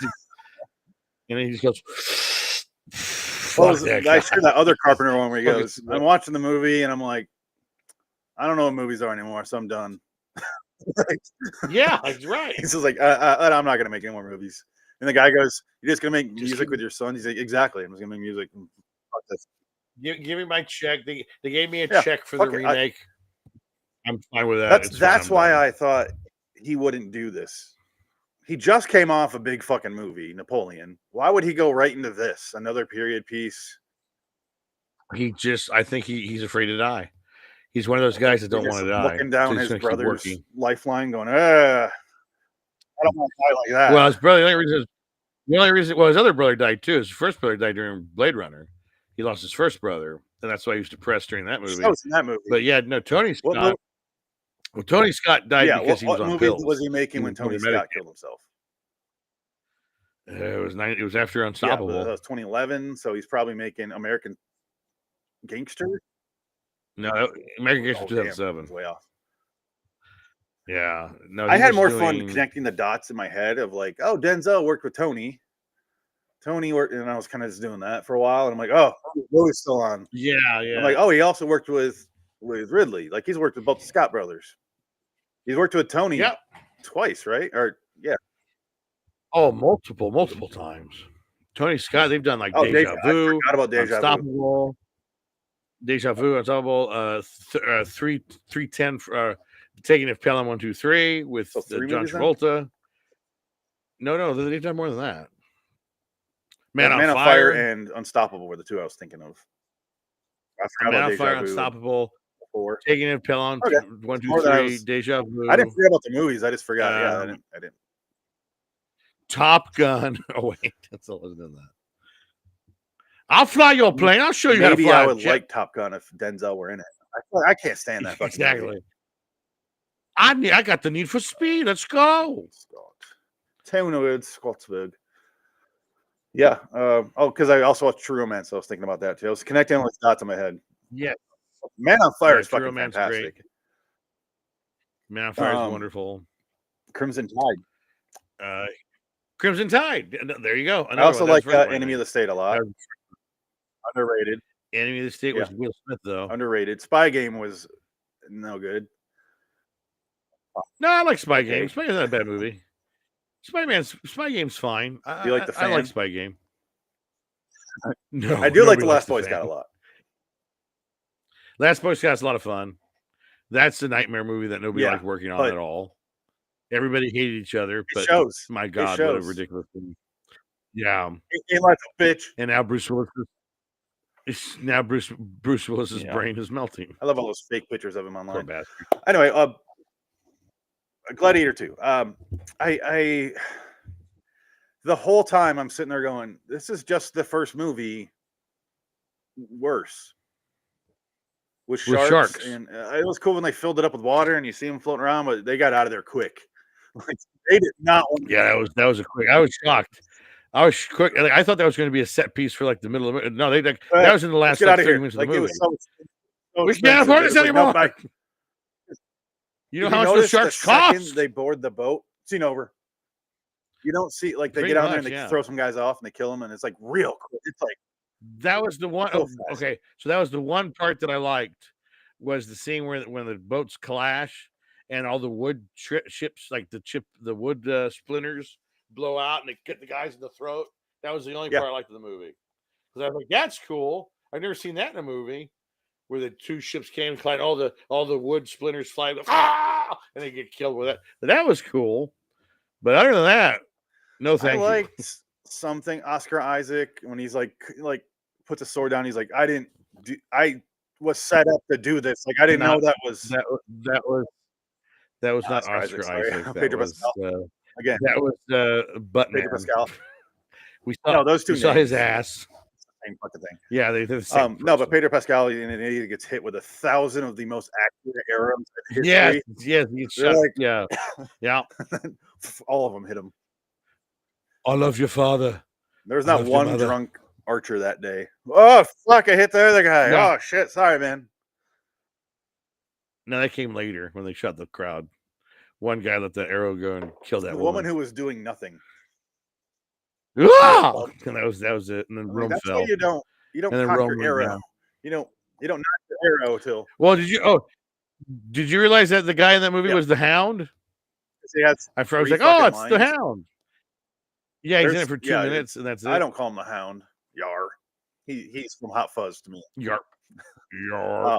Yarp. Are you sure this is what you want to do? Yarp. He goes, did you take care of agents? Did you take care of them? And he goes, you need me to come get you? Narp. Okay, good. Narp. Yeah. Oh man, that's a movie I'm nervous to show my wife because if she hates it, it might be the big D time. Yeah, if you don't like Hot Fuzz, then paperwork around, Well, she saw Shaun of the Dead, right? She might have she knows of it. She has not seen any of the Cornetto trilogy. No, and she goes when we're watching Barry. She goes, normally this sense of humor I wouldn't really like. That's more you, but it's fucking hilarious in Barry when it's like the absurdist stuff. Because some of that stuff it's the Bill Hader violent in the background. There's a bunch of like violence in the background, like a Naked Gun scene, and it's like as a joke. And she's like, normally she has a weird sense of humor with stuff. She likes more like, I don't know. It's wacky. She likes wacky more than How to Meet a Guy in 10 Days. She likes to watch Adam Sandler movies and stuff like that. Oh. I don't like them, but whatever. That's more her sense of humor, but she likes like the other guys and stuff like that. Like more like the language is what's funny, like their jokes. Yeah. She doesn't like slapstick stuff.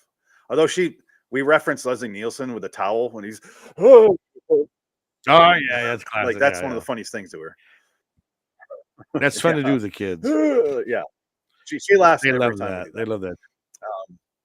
Yeah, but yeah, she likes Barry. So I'm curious if she would like the Cornettos or not. But I'm nervous. I also want to show her Office Space, but she doesn't like that. It's gonna be hard. Oh, she hasn't seen Office Space. But Stephen Root is in Barry. He's one of the main characters. And she loves him there. She likes him enough. Yeah. Well, this is a good segue to get back into to go watch Office Space. Yeah. A 26-year-old movie now. I have not received my final check. I was wondering if there's a payroll problem. Yeah. He made Robin Hood when his brother died. Oh, yeah, that might explain why Robin.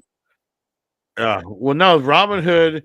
The story with Robin Hood was apparently it was called Nottingham, and it was about the Robin Hood story told from the point of view of Sheriff of Nottingham. For years, this was one of those blacklist scripts everybody loved, and then Ridley Scott did it. They changed the whole script, made a Robin Hood story, so they basically threw away the whole point of the fucking movie from day one. So it's like you bought the movie about that, and then you rewrite it for Robin Hood. So you just made another Robin Hood movie. Like what the fuck? Like you bought the movie about that, and it's the reverse. And that movie blows a big. At least that sucked, and then so did the Taron Egerton guy.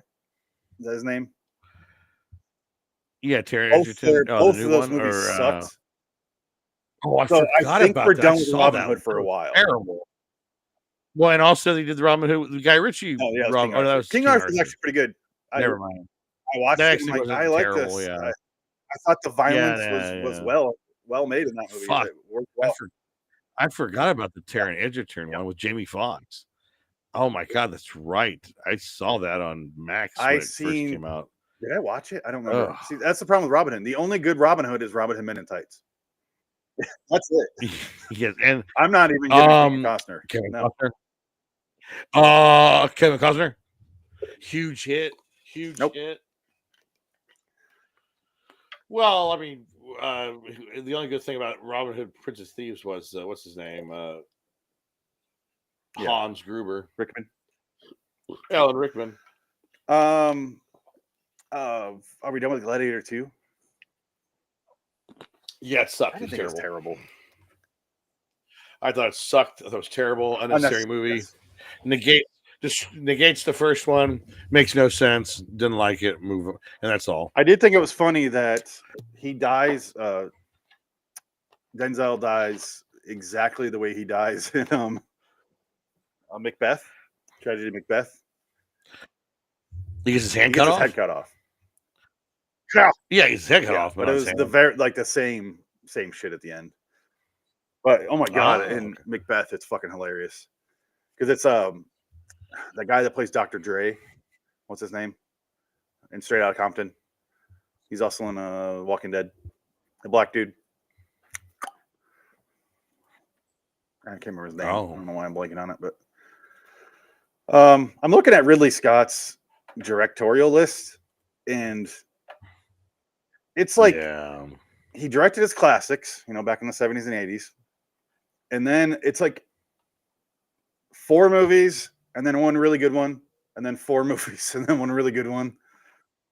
Because I love Gladiator, Hannibal's good, Black Hawk Down people love. I don't remember that much. Yeah, Black Hawk Down's a good movie. Well, Black Hawk Down is good. Well, that's the thing. He had Gladiator and then Black Hawk Down back to back. Hey, that's pretty impressive. Hannibal, though. Those are 2 same year as Black Hawk Down. Black Hawk Down and Gladiator, 2 very good movies. I don't mind Hannibal, but I like it only because it's absurd. It's fine. It's Ray Liotta with his head off. Absurd Oh my god, it was fantastic. Yeah. Matt Stickman was the 2003. I love that movie. That's right, Magic. And then it was just a bunch of Kingdom of Heaven, A Good Year, and then I love American Gangster. And then he kept working with. Fine. I don't love it. He kept working with Russell Crowe, Body of Lies, Robin Hood, and then he Prometheus, Counselor, Vatican, Exodus, The Martians. Terrible. Fine. Martians fine. And then nothing. I didn't see The Last Duel. I didn't see House of Gucci. I didn't see. House of Gucci is Napoleon. Don't bother. I didn't see Napoleon. I have no desire at all. Just the movie choices he makes are just bizarre. I do want to rewatch Legend for this show because I haven't seen that since I was a kid. Yeah, Legend's fine. The other thing about Legend is the makeup, but that's about it. Does it hold up? Yeah. I mean, it's fine. The makeup, though, the makeup design of Tim Curry's is just so good. It's that's like legendary. That right there is that makeup is amazing. Gene. I just think all of his hit movies are very overrated. Blade Runner is severely overrated. Alien is severely overrated. Good movie. They're good. I like Blade Runner and Alien a lot, but yeah, I would say, are they like, oh my god, this is a masterpieces, be all end all of sci-fi. Alien's less overrated. I like that movie way more than I like Blade Runner. I do appreciate Blade Runner though. No, visually it's incredible. Yeah, I do. It's taken me a while to get with Blade Runner, and I do like it. But I love the 4-hour documentary that they made about it. It's fantastic. You can read a letter that the studio did about like Harrison Ford's voiceover, where he goes, he sounds like he's shit-faced, and like there's a letter, handwritten letter. He is. Fix this, fix this, fix this. Like we talked about this. He's like, how many more edits of this movie are we gonna need? Yeah, they're not even taking our notes, and it's like do this, and it's like. I love the behind the documentary where you get to hear the behind the scenes of the voiceover when Harrison Ford's reading. He goes, "This is bizarre. God damn, this is bizarre." Yeah, he's not liking the voiceover. He's like, "What is this? I don't understand this." God, he's so frustrated. Yeah, he's over it.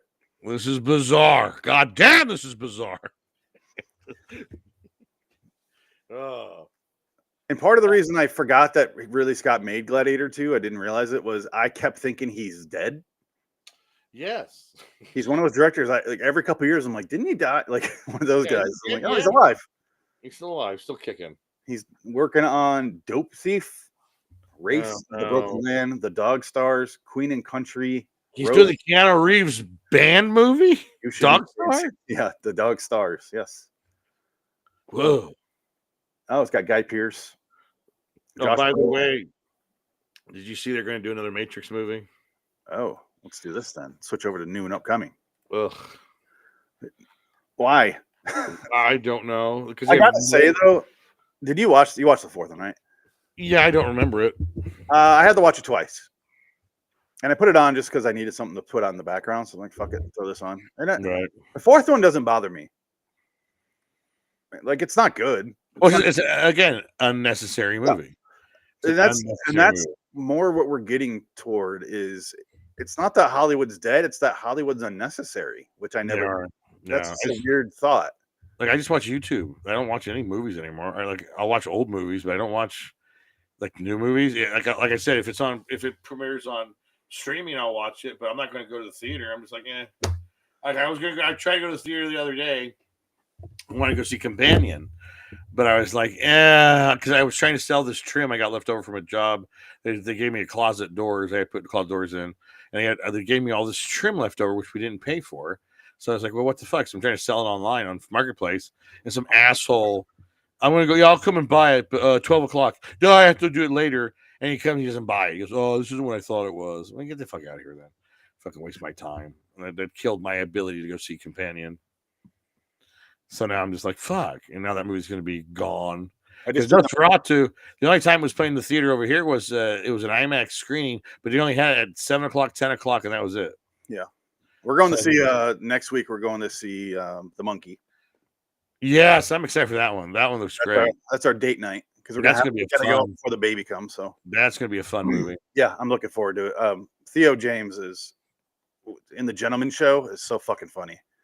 I'm looking forward to him in that movie because I saw a thing with Osgood Perkins where he's like, when I made Long Legs, I wanted to make something really dark and disturbing. He goes, in this one, I wanted to do the opposite. He's like, I wanted every scene the audience to be having a great time. I'm like, oh my God, I'm so glad to hear that. Because the trailers are fucking funny. Like when the lady opens the door and it's just the gun, her brain's all over him. Well, the lady's head catches on fire and she's running around. That's fucking funny. I'm looking forward to this movie now. Yeah, it's gonna be fun. I wanted to see Companion because I heard Companion is really good. Companion is the Sophie Thatcher, right? Yeah, with Jack Quaid. Yeah, Jack Quaid. And it's the guys that did Barbarian. Yeah, the same team wrote her. I made real quick. I just did the math on how old Ridley Scott is. Why is he still making so many big movies? And you can't really blame him for not giving a shit. The man's 87 now. Well, like I said, he doesn't want to die. He's doing this to keep himself alive. He is 87 years old. No, he's just I don't know. He looks fantastic for an 87-year-old. Oh yeah. I like it, but I like Ridley Scott. Don't get me wrong. Just his movies are okay. Like I like him as a person. Yeah. Because he's a funny guy, and he's no bullshitter. He's just like, you know what? The studio told me I had to do their cut. I was like, that's fine. You guys paid for it. I'll do it. Yeah, I'm not gonna fight. It's what we call the Rob Zombie effect. Don't give a shit about his art. Yeah, the man himself is fascinating, hilarious. Right? Yeah, he's hilarious. I want him to have a podcast. One of the few people I hope he gets one, just because I want to hear his stories. Yeah. I want him and Henry Rollins to have a podcast together. Two guys that can talk. Well, Henry Rollins still has those videos of him from the 90s when he did all those MTV shit where they go, he was talking about, do you have a girlfriend? He goes, no. And you know what? The more I think, I don't give a fuck. I don't want one. I had a girl that was smart and funny and wonderful, but at the end of the day, I didn't care. I had another one. She wasn't smart enough. Got tired of that one. I had another one. She was too young, didn't care. She's like, I don't have any interest in anybody because they're not, I don't care anymore. The man, was like 20 years ago. He stays by himself, puts out books, and he has an insane record collection. If you ever look at his pictures of his record collection, it is like a library. It's like John Cusack in High Fidelity. Just the rows and rows of Yeah, but vinyl. It's again, I don't care about Henry Rollins' music. It's all terrible to me. And I'm a punk fan, and fucking Black Flag is terrible. And his Henry Rollins band isn't a punk band, but they're terrible too. But I love hearing his stories, like his tour stuff in Brazil and like getting stopped by the federales and shit. It's so interesting to me. And him and Robert Zombie need their own podcast together. And bring on Anthony Kiedis and call him a pedophile. Please. Why is nobody?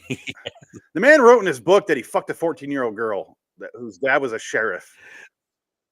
It's But I don't get why Californication. nobody's done anything about him, and now he's with, like, a 19-year-old girl. He's Well, DiCaprio is 50. He's got a 19-year-old Kiedis girl. is 60 with a 19-year-old girl. Bill Belichick is 72 with a That's 24-year-old girl. he's 24. That one's hilarious. Yeah, he's 24. He's 72 or saying whatever. He's 19 is he was waiting or was already with her, you know. It went She's my public cousin. when she was 19. Like Oh, Anthony, wow, my God. man, that's gross. And I met that guy too, and he was so nice. Yeah. Was he really? Oh, well, maybe he's a nice guy. Maybe he's just a kid at heart. Oh, he's That's yeah, the just like the thing. dad from Seventh Heaven. And the dad from Alf, who just loved cock and I love crank. I saw a He's a clip kid at of heart. an outtake from Elf where the mom goes and looks at the puppet, and Elf goes, "What the fuck you looking at? You look me in the eyes. What's my name?" She's like, "Elf." Or he goes, "What's the name of the show?" She's like, "Elf." He's like, "Goddamn right. Yeah. Don't look me in the eye." Well, that was written by that heroin addict. No. Remember so the movie, the Ben Stiller movie, Midnight something, where he plays that screenwriter who's a heroin addict. It's about him, Oh, is it Alf, really? the creator of Alf. I didn't know that That's was what based it's on about. him. Yeah, it's about him. Yeah, What's that that's movie true. called? He was a heroin addict. He created Alf, and he made all this money off of Alf. And I don't know what I think he writes books now, but I don't know if he Oh, does he lives scripts good. anymore. But Usually there's a traffic. no, he's still around. He didn't David Foster I've Wallace never himself. seen that movie, but I've always been curious. Yeah, I'm curious about it too. There's a couple of I those kinda movies wanna back see in the that day one. I was kind of curious about the same subject matter. Yeah. A lot of heroin movies back in the day, not so many now. Well, no, because now it just kills you. You don't live off of heroin. Now you can't just take a shot of heroin and live anymore. It just kills you right away now. Fentanyl's a bitch. Oh, Funkenol, they should call it. It's like, it's at this point, if you were a recreational drug user, wouldn't you just be like, you know what? Maybe it's time to stop. No, I don't want to take a chance of doing a rail of coke and no, dying. not worth it. Man. Apparently not. Yeah, we need to go back to bathtub brews that make you go blind, like these weird concoctions, trucker crank. Yeah, we need to. Well, it's just like what David Chappelle said, where he goes, "Now I know what everybody felt like during the crack epidemic with this fentanyl thing. I don't care either. I don't care because it doesn't really affect the black community. It's happening with white people. I don't care either." And I'm kind of the same boat. I don't care. I don't know. It's just like, you know what? You want to do drugs? That's the game you play. I mean, they're not good for you. It's not smart to do drugs. But I also understand like recreational drug users. Like, well, that's what I mean. Like that's not good for you. Like, it's not a good thing. I'm fine if someone wants to just use drugs every once in a while, but like, I understand that I don't want to die just doing fucking coke because I wanted to do coke on my night out. Like, that's what I mean. Yeah, well, kids too who like want to experiment and they kills them the first time. I mean, that's not great, but don't do it. It's just don't. Easier don't said do than it. done when you're 19 and you're already shit. Well, I mean, I'm living in my. I've had enough families succumb to alcoholism and addiction to be like, you know what? Yeah, that's anything to do with it. Exactly. And I'm the same way. Because you're not going to live a long life either way. You're not going to be around for a long time, and you'll be prematurely taken away. And it's not. I'm fine with experimenting. Like, I did mushrooms not that long ago, just because I was hoping that it would help my back. So I took one of those little candy bar things, and then a couple weeks later, I'm watching the news, and it's like these these chocolate mushroom chocolates have linked to like salmonella or something horrible, fleshy. I'm like, son of a bitch. It wasn't the kind I took, but I'm like, okay. But like, I'm fine. Like, I just want to, I don't know, experiment a little bit.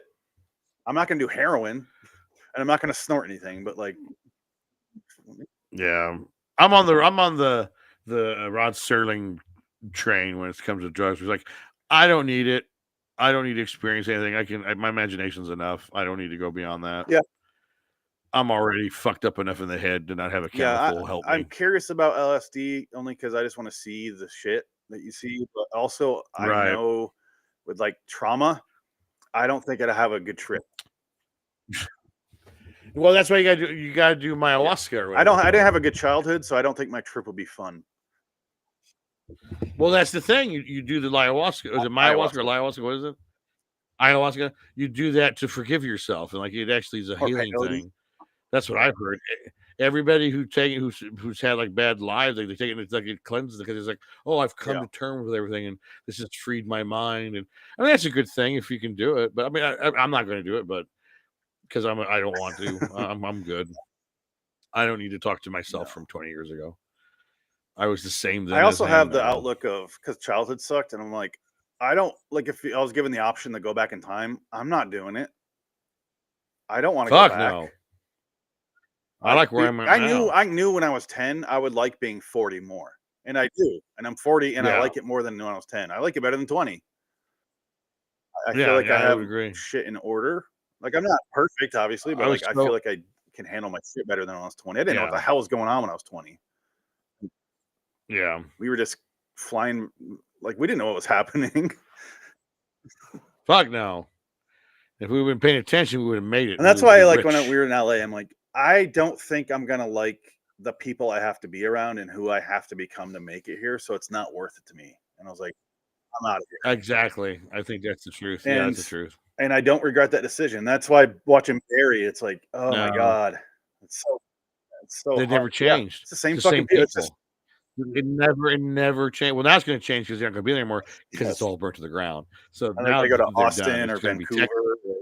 We're going to go to Austin. It's going to be Texas, Vegas, Georgia. That's it. It's done. You said Universal's going to build in Vegas?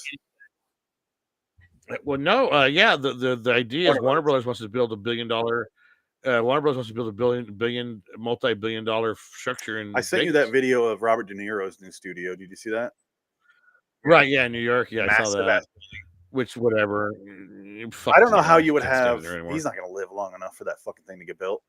I don't know how you'll have sound stages built on top of each other though. Because think if you got to like flood one of them or like something really heavy on it, like right. Yeah, we'll see. That's got to be why it's like billions of dollars. So that structurally can hold the sound stage. Yeah, man. Well, they had Silver Cup Studios. They already had a studio in New York, Silver Cup, and they shoot everything on location anyway in New York. Because my buddy works for NBC, NBC. He works over there, and he's in New York. And I saw him in May, and he was just like, he's loving life. He's fine. He just had another kid, but he broke his leg back in December. He tripped and fell because his house has a weird hill that goes in the backyard, and he's with his little 2-year-old boy. Or his 1-year-old boy, and he slipped and he fell. And he goes, "Oh!" And his kid freaked out because he didn't know what to do. I was like, "Oh shit!" He goes, "Yeah, I kind of scared my son." Broke my leg. Like, oh, that sucks, but yeah, he's good. Help me, help me, boy! Call. I can't imagine living in New York though. Like, well, he lives in Jersey. Yeah, you don't have to. Jersey's nice. I like Jersey's actually not bad. I would live in Jersey. Like honestly, I like Jersey. You just want to go off the Pine Barrels. Like he's basically. Yeah, well, no, but the food's good. Let's go there and recreate that episode. I'll bring the ketchup packets. Yeah. You go. Don't you hold on to me, Chris. You find a Russian we can chase through the woods. Yeah, exactly. He was an interior decorator. He won't come up again. Shit. Don't worry. No, he's gone forever. We'll never have that. And I'm watching the rest of the series. Like, are they gonna bring that guy back? Nope. Never did. I almost forgot I watched that. I guess he went back to Russia. Didn't say a word about it. And I saw a thing where Trevor Lawrence, the Jaguars quarterback. I saw a thing where it says he's Silvio and Tony Soprano's wife's child if they had one. Did you see that? And I'm like, holy shit, he does.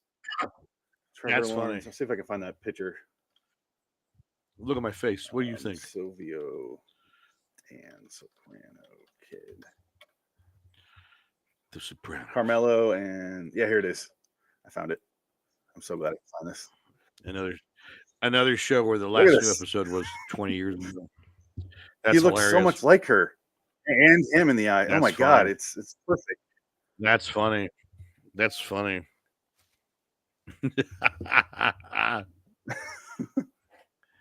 I'm from Italy. What a pointless. And he just went back to Italy, and that was the end of his, right? Well, he left because he Yeah. was falling in love with Carmela, and he was going to kill Tony if he was stuck around. So he said, "I can't stay here. If I get caught with her, I'm going to get killed." So he ran away. Fuck a Furio ran away. Yeah, that was. I wanted that more out of that too. Well, that's the thing. That's the thing when you take years off in between writing. But watching Barry, I'm like, this is entering my top 25 shows now. Well, it's good about Barry. I think he had a vision for it for 4 seasons, and that was it. And he goes, just stick with it, and it's done. And because he has a writing partner and everything they do, because I think they're doing another show for HBO or something. They're doing other stuff. You know what's interesting is I expected him to be the comedic relief because it's Bill Hader. He's the most serious character, and everyone else around him is pretty funny.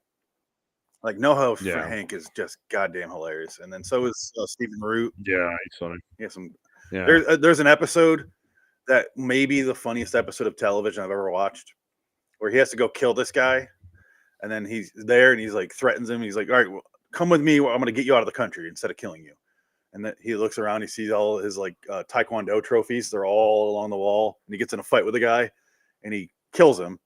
And then all of a sudden, like he looks over, and the daughter sneaks in. She gets home, and he's like, "Oh God!" And she's like, "Ah!" She reminds me of the girl from Logan. She's like running around, like doing flips and kicking him, beating the shit out of him. He's like, "Ah!" And he runs out, and him and Steven are tracking her down, and she like runs up a tree and onto a house, and he goes, "Go get that little girl." And Bill's like, "No, she's not of this world." And then she comes down on the top of the car, and Steve Rude's like, "Ah!" It reminds me of Raising Arizona. They're driving around. That's funny. He's like, "Who is this girl?" He's freaking out. The perfect episode. We laughed the entire way through. I need to watch that show. Maybe season 2.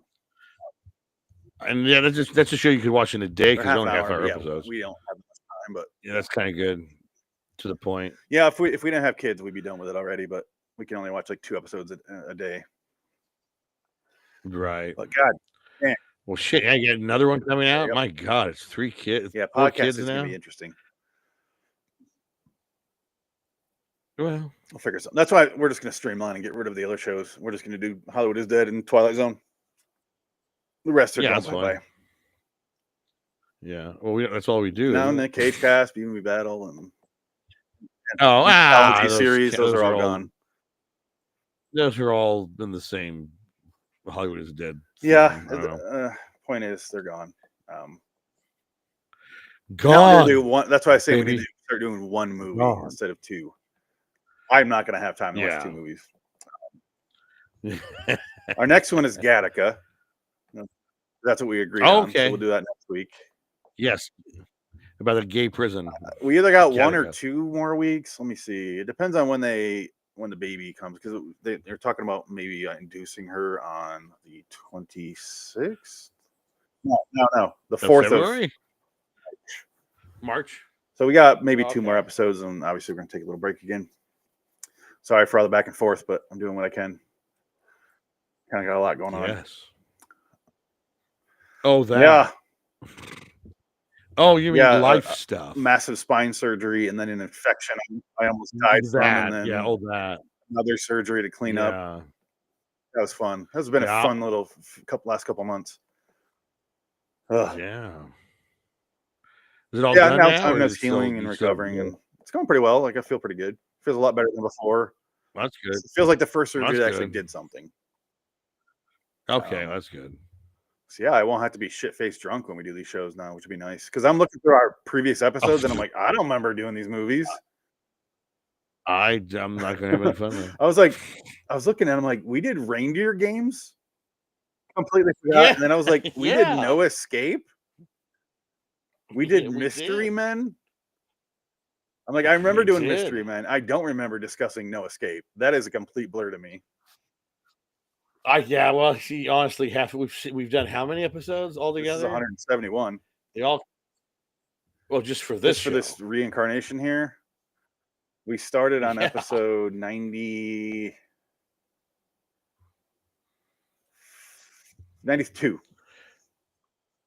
So with all the shows combined, how many How many have we done from Twilight Zone anthology? Nick You've Cage. been on 675 of the 1780.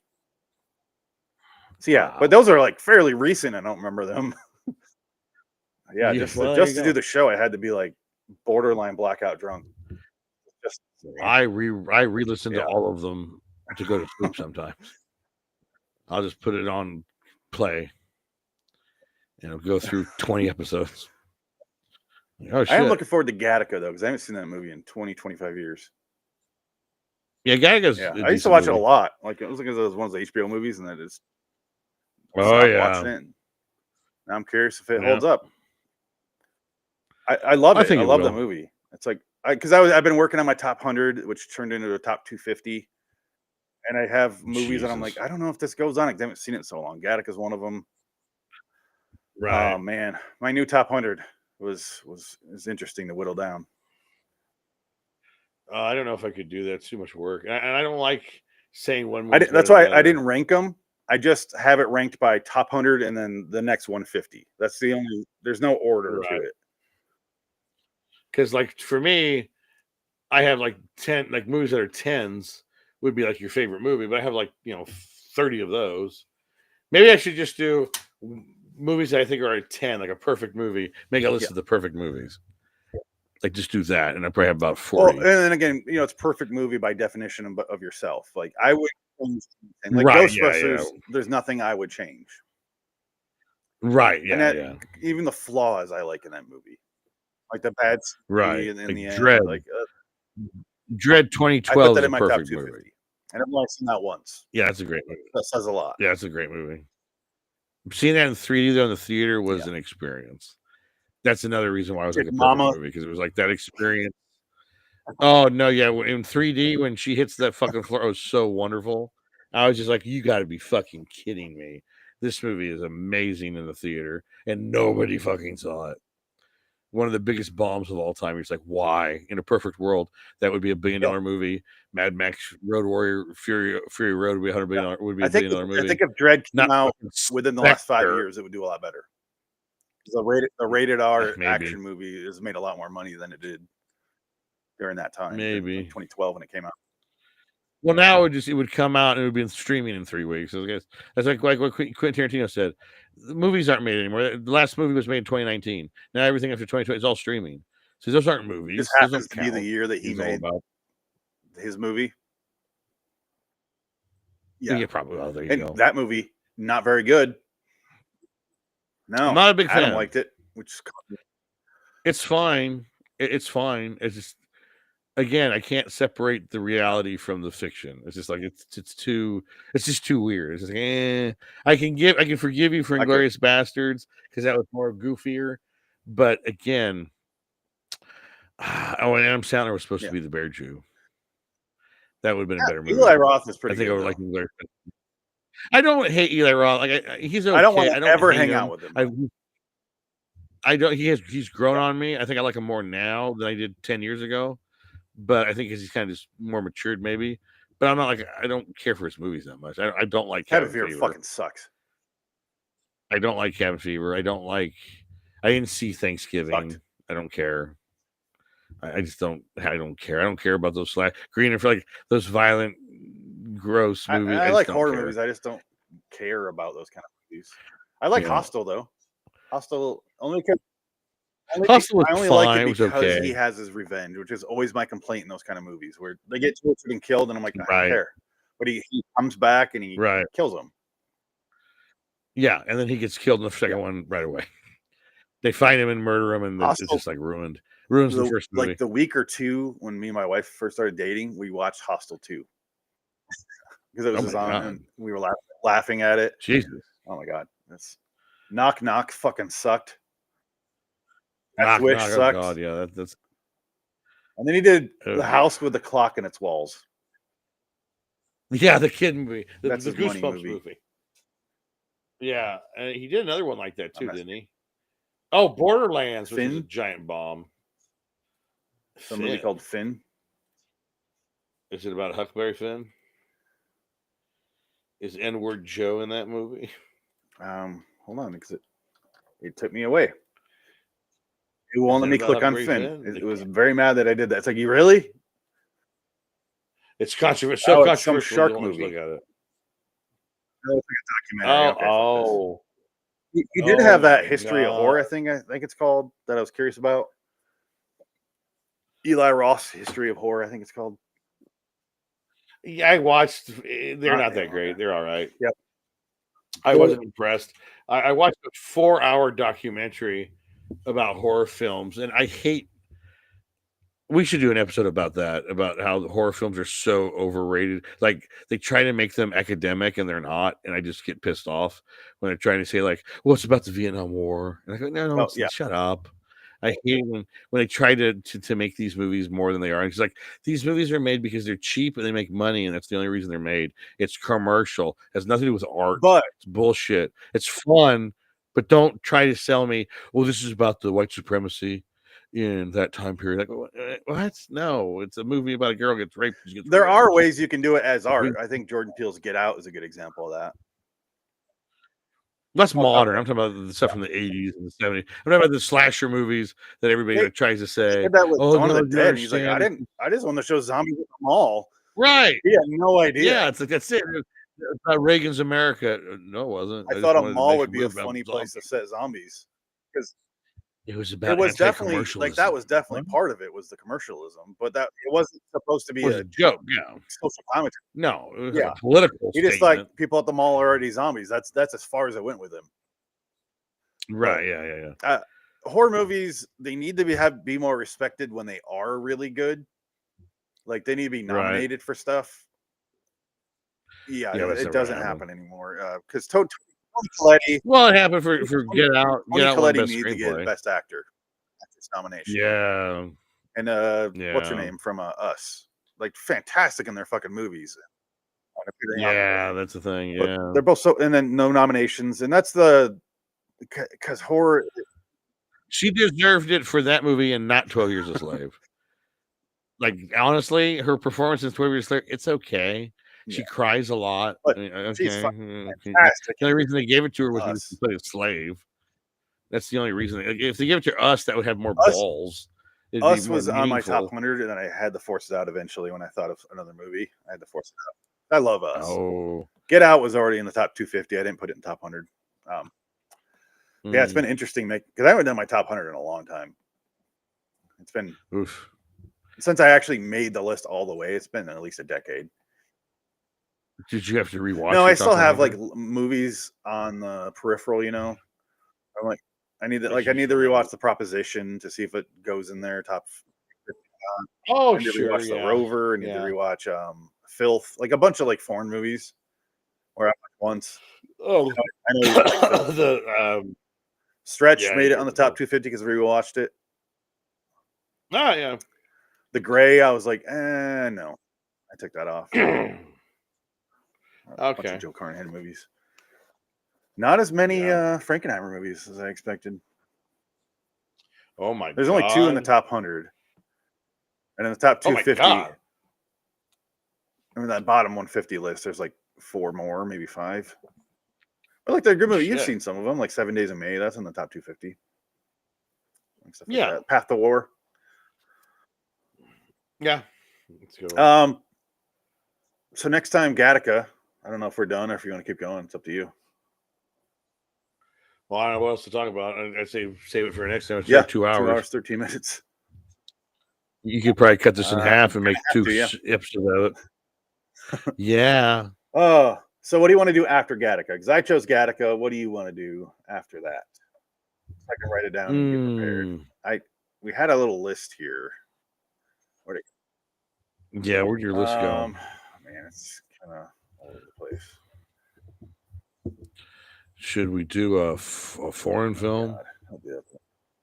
Should we go down the road of Godard? I moved it to a list, didn't I? Make a list?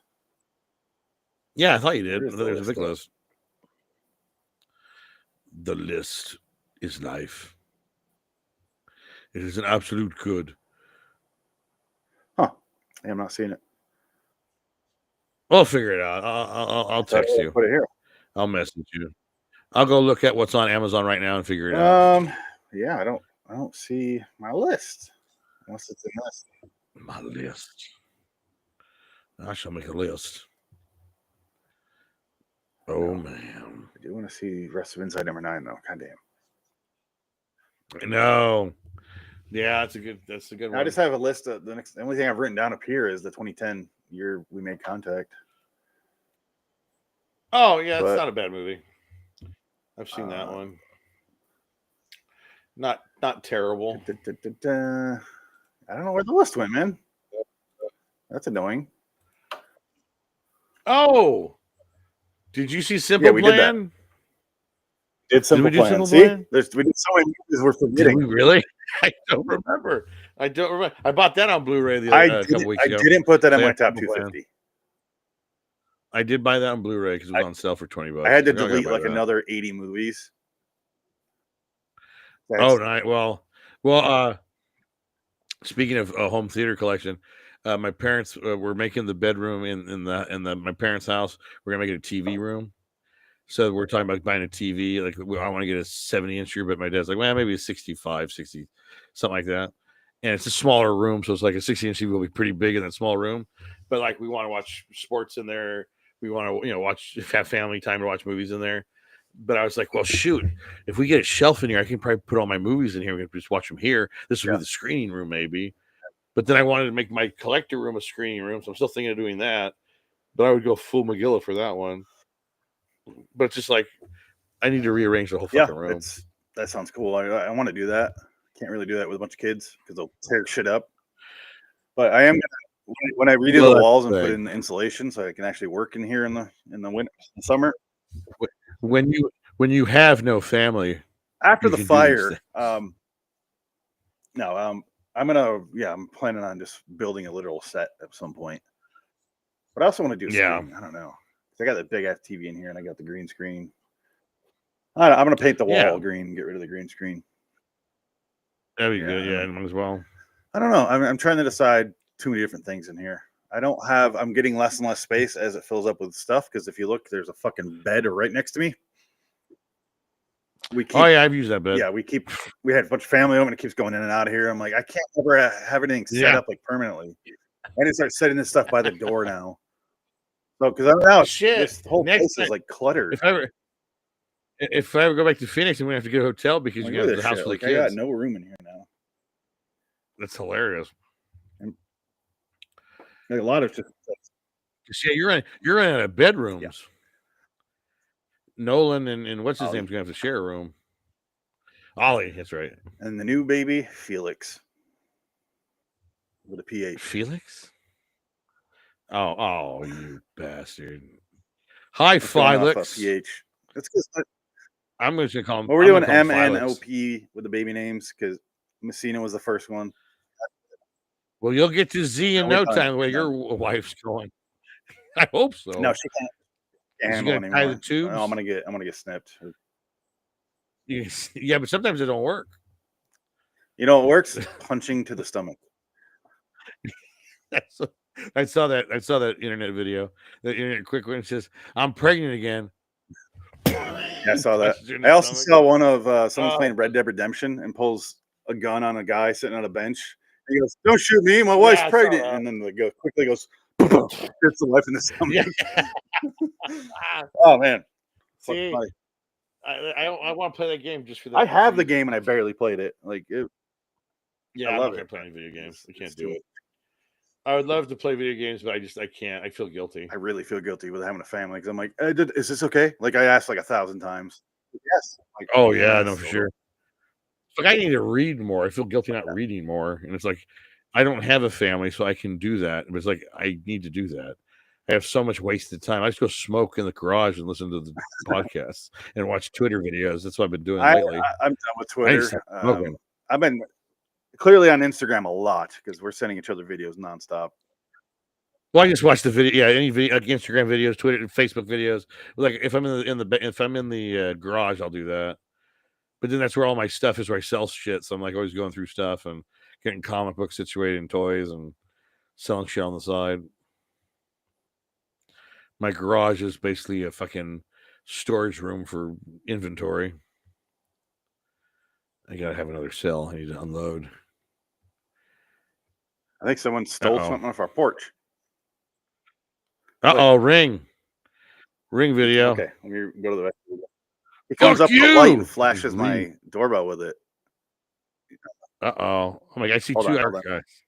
There you go. Yeah, I saw him. Oh, he put something down. Okay. Oh, he's delivering because he can't see. It's a flashlight. Well, I was watching.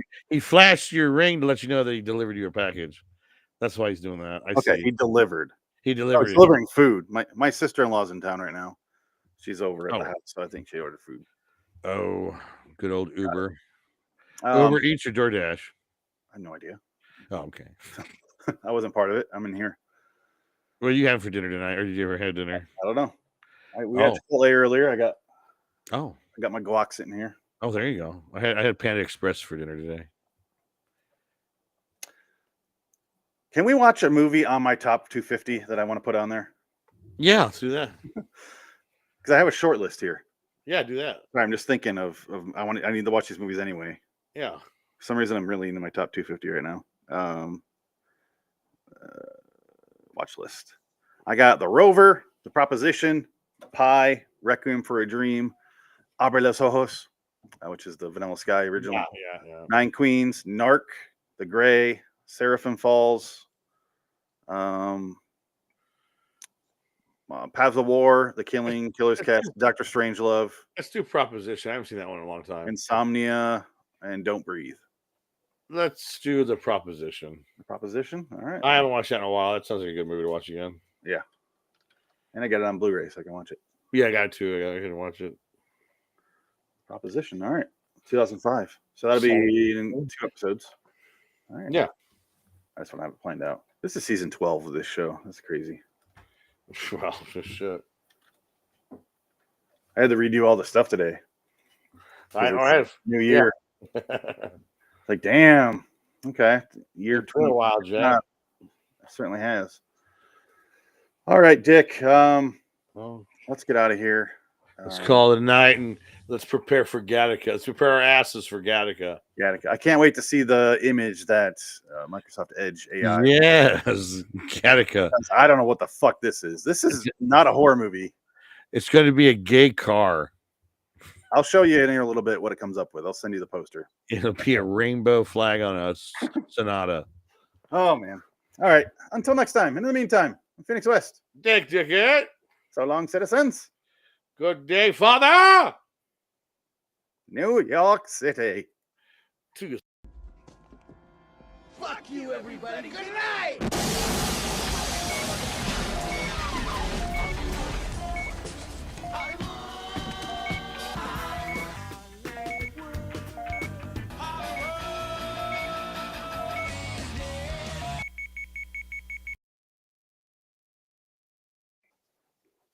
There you go. Not bad. Tucson, Arizona. Tucson, Arizona. Yeah, that's how we all talking. Tucson, Arizona. Yeah. That episode is fantastic. That one's a good one. Have you?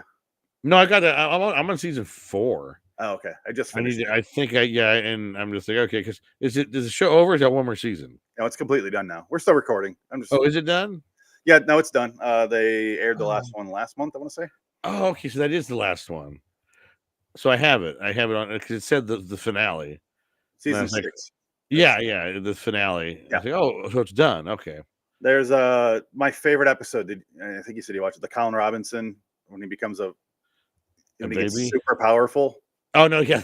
That was good. Damn, that one's funny. Yeah. It's like floating, but when he crushes the trash can in the bathroom, he's like, holy shit. That was up there with some of the funniest episodes. It's still the bear episode of Barry was funnier, but goddamn. No, yeah. What we do on the show is pretty damn funny. You need to finish watching Barry just so we can talk about it. No, I need to watch Barry. I'll watch Barry Pray this week. My friend Jesse wants to talk about it, the one that told me to watch it. So I was going to have him on. Barry's funny. Yeah, I like Bill Hader. But fucking Bill Hader, he goes through women like he goes through socks. Because he had a wife when he was on SNL. Then he was with Anna Kendrick for a while. Then he's with another girl. Now he's with another girl now who's like actress, writer, Asian girl. Yeah, it's with Ali Wong. Ali Wong, yeah. I'm just like, man, this guy gets around.